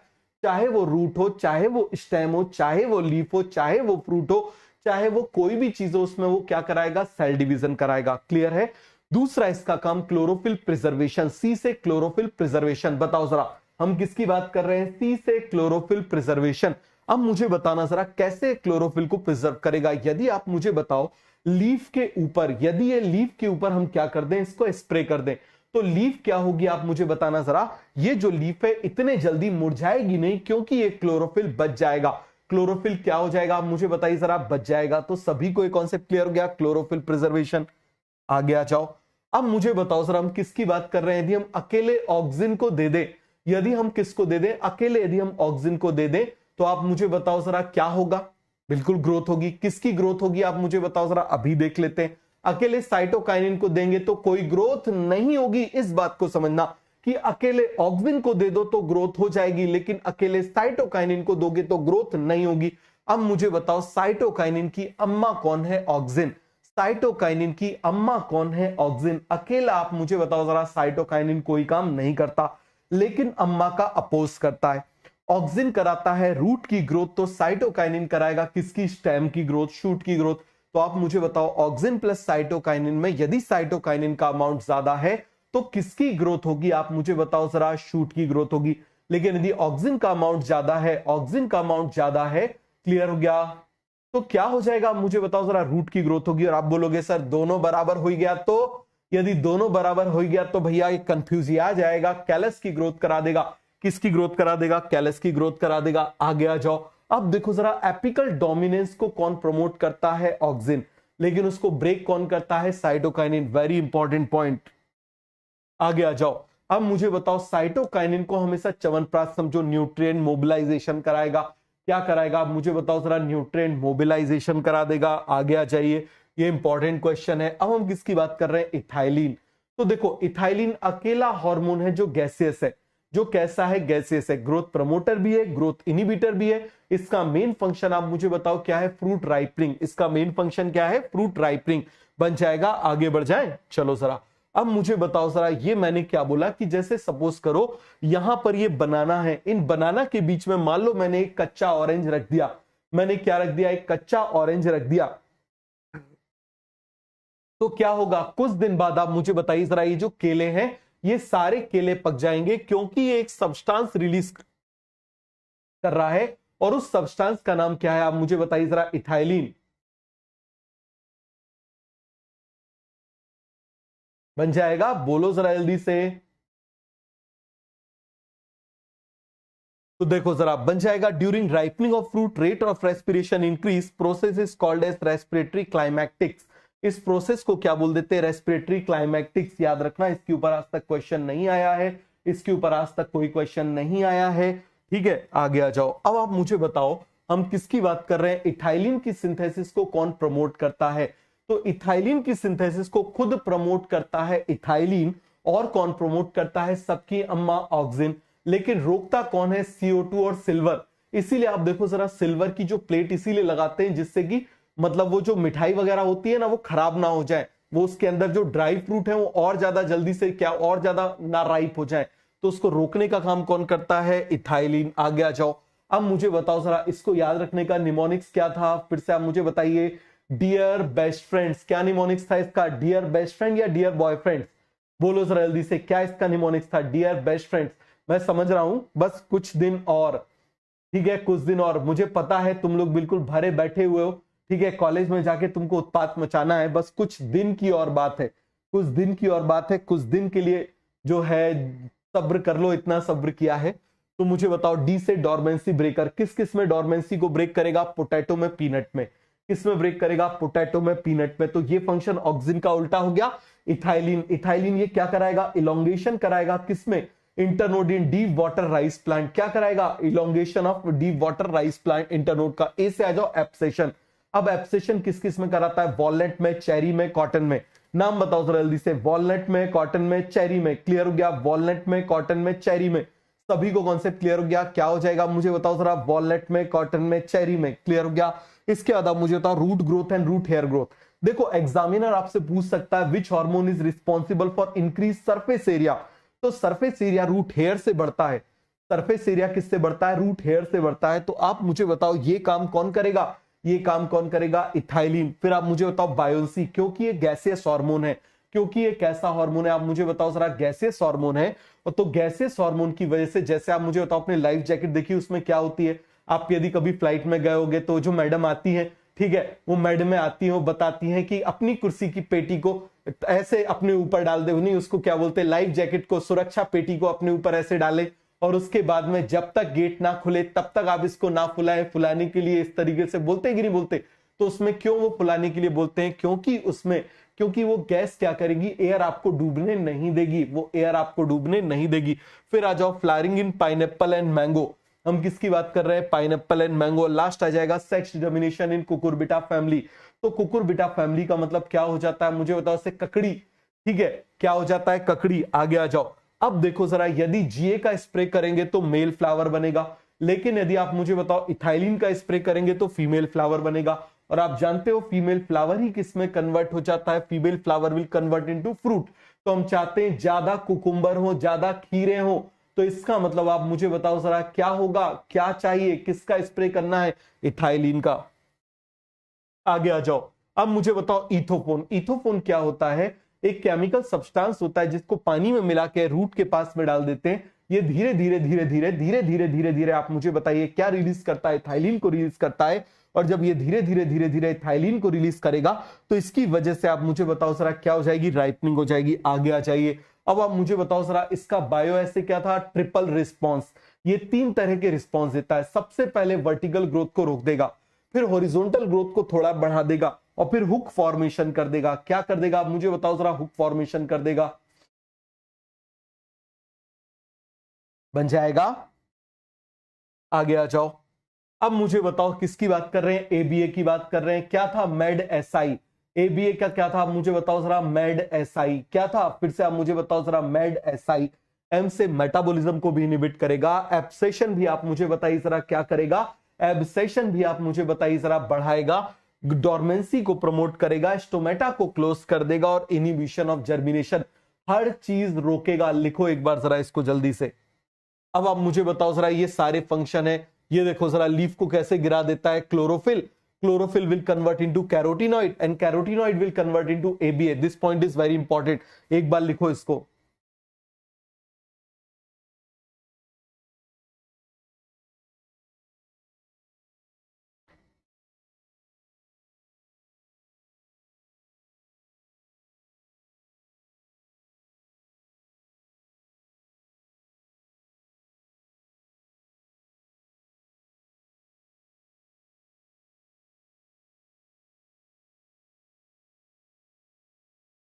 बन जाएगा।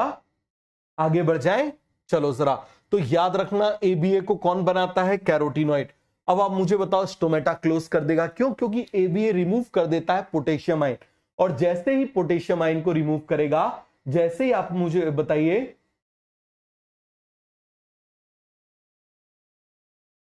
एक बच्चा बोल रहा है सर बॉटनी का एक मिनी दंगल करा दीजिए। बिल्कुल करते हैं, बॉटनी का एक मिनी दंगल करते हैं, ठीक है। तो उसके लिए, मिनी दंगल के लिए थोड़ा सा मुझे ठीक होने का टाइम दे दो यार, अभी खड़े होते नहीं बन रहा है, दोनों पैरों में बहुत बोलना चाहिए एक्सट्रीम वाला पेन चल रहा है, पता नहीं क्यों, ठीक है। तो वही वायरल इंफेक्शन हो जाता है ना कई बार, चिकनगुनिया जो क्या करता है, बोन को इन्वॉल्व कर लेता है। तो आगे आ जाओ। अब आप मुझे बताओ जरा, remove K plus sign from guard cell, जिसकी वजह से स्टोमेटा क्या हो जाएगा, क्लोज।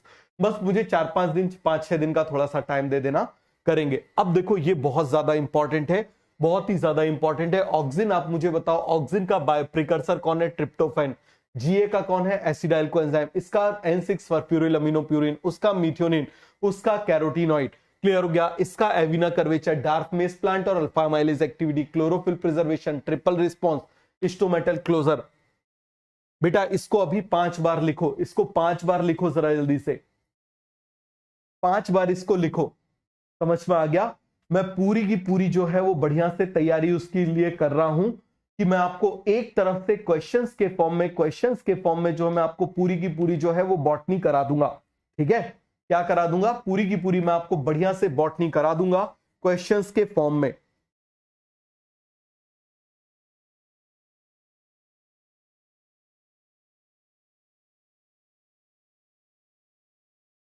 डन?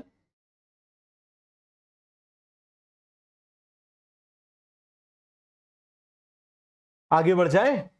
बन जाएगा? याद हो गया?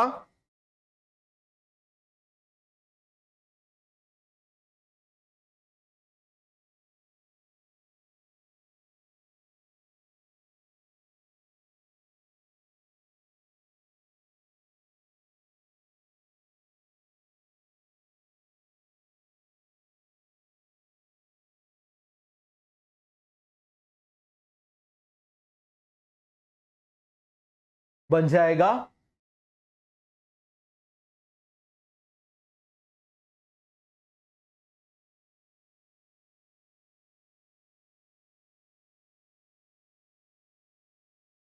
चलो अब मुझे बताओ, ग्रोथ किसी भी पैरामीटर में यदि इंक्रीमेंट हो जाए तो उसको हम क्या बोल देते हैं? ग्रोथ बोल देते हैं। अब आप मुझे बताओ, कोई भी पैरामीटर बढ़ जाए तो उसको क्या बोल देते हैं? ग्रोथ। अब आप मुझे बताना, ग्रोथ दो टाइप की होती है, इंट्रिंसिक होती है, एक्सट्रिंसिक ग्रोथ होती है। इंट्रिंसिक मतलब अंदर से ग्रोथ हो, एक्सट्रिंसिक मतलब बाहर से ग्रोथ हो। अंदर से ग्रोथ लिविंग में होती है, बाहर से ग्रोथ नॉन लिविंग में होती है। ये आप सभी लोग जानते हो, अंदर से ग्रोथ लिविंग में होती है, बाहर से ग्रोथ नॉन लिविंग में होती है। अब इसके बाद आप मुझे बताना जरा, एनिमल में जो ग्रोथ होती है वो एक लिमिटेड टाइम तक होती है, बट प्लांट में जो ग्रोथ होती है अनलिमिटेड टाइम तक होती है। तो इसकी लिमिटेड ग्रोथ होती है जिसको डिटर्मिनेट बोलते हैं, लेकिन वहां पर अनलिमिटेड होती है जिसको हम इनडिटर्मिनेट ग्रोथ बोल देते हैं। आगे आ जाओ। अब मुझे बताओ जरा, growth in plant is indeterminate open growth, but growth in plants are limited to certain region of the plant, हर जगह नहीं होती। अब मुझे बताओ, ग्रोथ दो तरह की हो सकती है, एक होती है एरिथमेटिक ग्रोथ और एक ग्रोथ होती है ज्योमेट्रिक ग्रोथ। एक होती है एरिथमेटिक, एक ज्योमेट्रिक। मान लो, सॉरी बच गया, गिर जाता। तो आप मुझे बताइए जरा, हम किसकी बात कर रहे हैं? एरिथमेटिक ग्रोथ, और एक हम किसकी बात कर रहे हैं? Geometric growth. तो मुझे बताना जरा, T0 पर दो सेल है। अब एक सेल में डिवीजन होगा, एक सेल में इलोंगेशन। एक से दो बनेंगे, एक का इलोंगेशन होगा, फिर एक से दो होंगे, एक का इलोंगेशन होगा। तो T0 पे जो दो थे वो T1 पे तीन हो गए, चार हो गए, पांच हो गए। तो यहां पर आप मुझे बताओ जरा, final minus initial one, final minus initial one, final minus initial one, इसको बोल देते हैं कॉमन डिफरेंस। इसको क्या बोल देते हैं? This is called as common difference. Clear हो गया? और इसके लिए ग्राफ कैसा आता है? Straight line. इसके लिए ग्राफ कैसा आता है? आप मुझे बताओ जरा, स्ट्रेट लाइन। क्लियर हो गया? क्या होगा मुझे बताओ जरा, इसके लिए ग्राफ कैसा होगा? Straight line. सभी को कॉन्सेप्ट क्लियर हो गया? कैसा ग्राफ आएगा इसका? Straight line. क्लियर हो गया? चलो अब आप मुझे बताओ, स्ट्रेट लाइन में हम कैसी इक्वेशन लिखते हैं? y इक्वल टू, y पर कौन है? lt। आप मुझे बताओ जरा, यहां पर कौन है? टाइम। तो हम क्या बोलेंगे? देखो जरा, y equal to M X plus C. y पर lt है, m हो गया r, ये x हो गया t, और ये l नॉट, ये इंटरसेप्ट हो गया ना, यहां से शुरू हो रहा है, तो ये आपसे बन जाएगा। आगे बढ़ जाते हैं। ग्रोथ रेट है। अब ज्योमेट्रिक ग्रोथ का मतलब क्या होता है? हर एक सेल में मल्टीप्लीकेशन हो रहा है। 2 का 4, 4 का 8, 8 का 16, 16 का 32। अब मुझे बताओ, final divided by initial same, final divided by initial same, इसका मतलब इट इज कॉमन रेशियो। और इसमें जो ग्रोथ होती है वो एक्सपोनेंशियल ग्रोथ होती है।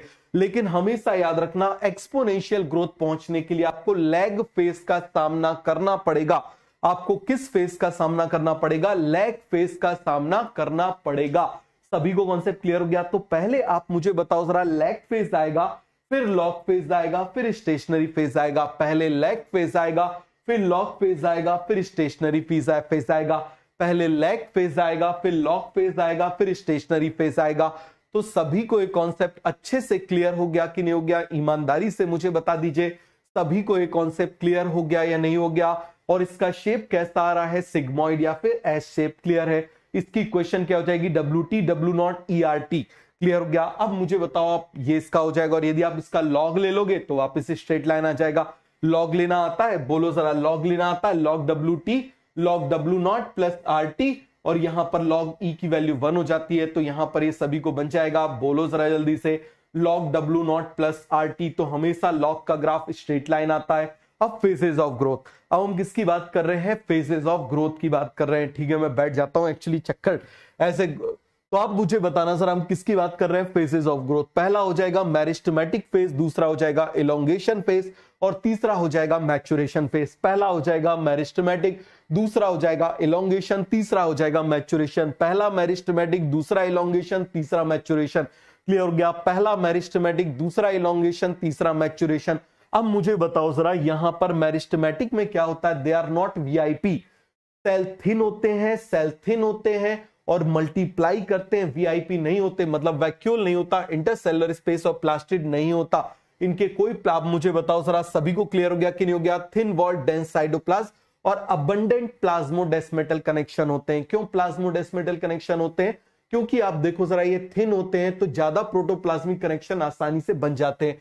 अब आ जाओ इलोंगेशन फेज में, क्या क्या होगा, वैक्यूल बनेगा, एक्सपेंशन होगा, क्या होगा आप मुझे बताओ, वैक्यूल बनेगा, एक्सपेंशन होगा और डिपोजिशन ऑफ सेल वॉल, क्या हो जाएगा, deposition of cell wall material, और कंप्लीट हो जाएगा तो मैच्योरेशन फेज आ जाएगा।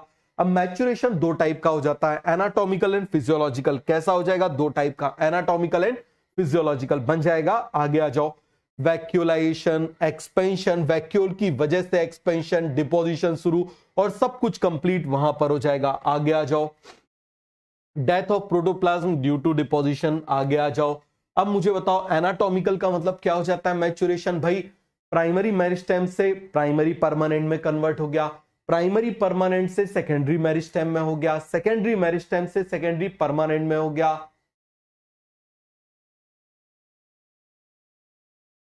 सभी को क्लियर हो गया, क्या हम आगे आ जाएं। अब मुझे बताओ हम किसकी बात कर रहे हैं, फिजियोलॉजिकल। तो आप मुझे बताना फिजियोलॉजिकल क्या होता है, it is the functional change.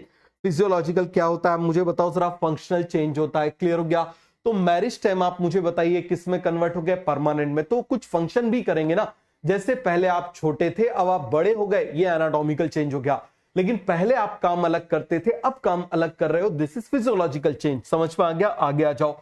अब मुझे बताओ जरा, growth plus differentiation is called development. ये बहुत इंपॉर्टेंट है, यहां से आपको इस साल क्वेश्चन मिल सकता है, याद रखना। Growth plus differentiation is called development, और डेवलपमेंट इंट्रिंसिक एक्सट्रिंसिक दोनों पे डिपेंड करता है। किस पे डिपेंड करता है, मुझे बताओ जरा, एक्सट्रिंसिक इंट्रिंसिक दोनों पे डिपेंड करता है। क्लियर हो गया, development depends on intrinsic, development depends on extrinsic, development depends on intrinsic, development depends on extrinsic. Clear हो गया, इंट्रिंसिक इंट्रासेलुलर भी हो सकता है, एक्स्ट्रा इंटरसेलुलर भी हो सकता है, इंट्रासेलुलर जीन्स है और इंटरसेलुलर पीजीआर है, तो ये सभी को बन जाएगा। आगे बढ़े, आगे बढ़ जाए।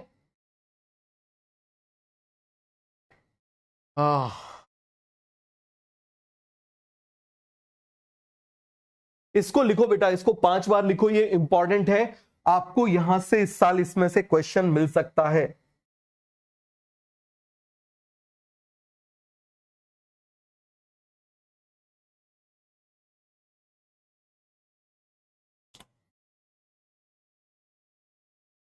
याद रखना, इंटरसेलर पीजीआर है।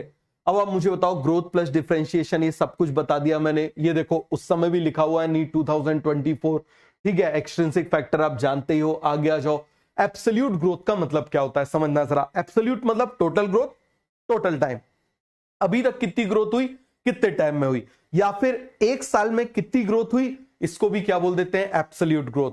मतलब आप मुझे बताओ जरा, final size minus initial size upon final time minus initial time into 100, इसको क्या बोल देंगे आप मुझे बताओ, एब्सोल्यूट। लेकिन कंपेयर कर दिया किससे, और कंपेयर करने का काम किसका होता है, रिलेटिव का।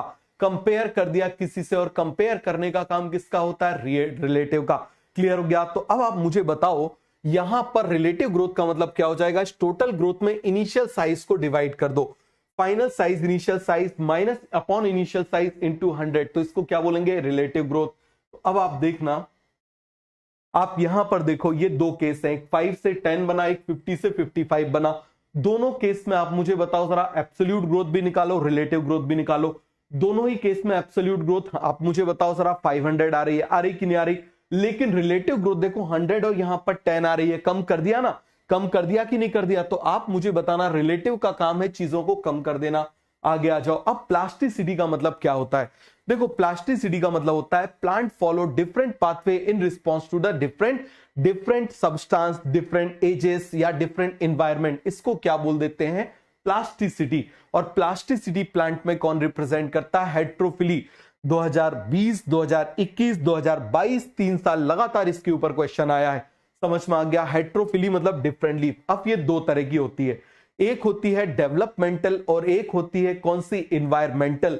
डेवलपमेंटल प्लास्टिसिटी की छोटा था तो लीफ अलग थी, बड़ा हो गया तो ऐसी हो गई। इसका example cotton, coriander, larkspur, cotton, coriander, larkspur, cotton, coriander, larkspur. लेकिन टेरिस्टियल में था, उसकी लीफ ऐसी थी, पानी में लगा दिया तो ऐसी लीफ हो गई। इसका एग्जांपल हो जाएगा बटरकप। भाई इन्वायरमेंट चेंज कर दिया ना, क्या कर दिया आप मुझे बताओ जरा? इन्वायरमेंट चेंज कर दिया। क्या कर दिया? इन्वायरमेंट को चेंज कर दिया। तो सभी को एक कॉन्सेप्ट अच्छे से क्लियर हो गया। क्या चेंज कर दिया? इन्वायरमेंट को चेंज कर दिया। तो सभी को एक क्लियर अच्छे से हो गया। तो plasticity is of two type, developmental, environmental. Developmental किसमें प्रेजेंट है? Cotton, coriander, larkspur. इन्वायरमेंटल किसमें प्रेजेंट है? बटरकप। किसमें प्रेजेंट है आप मुझे बताओ जरा? बटरकप में प्रेजेंट है। किसमें प्रेजेंट है? बटरकप में प्रेजेंट है। बन जाएगा। अब आ जाओ, ये एनसीईआरटी में डायग्राम दिया हुआ है जर्मिनेशन का। किसका डायग्राम दिया हुआ है? जर्मिनेशन का। क्लियर हो गया? तो यहां पर आप जरा ध्यान से देखना, यहां पर नीचे वाला पार्ट हाइपोकोटाइल ज्यादा ग्रो कर रहा है। अब आप जरा ध्यान से समझना, ये एपिकोटाइल है, ये हाइपोकोटाइल है।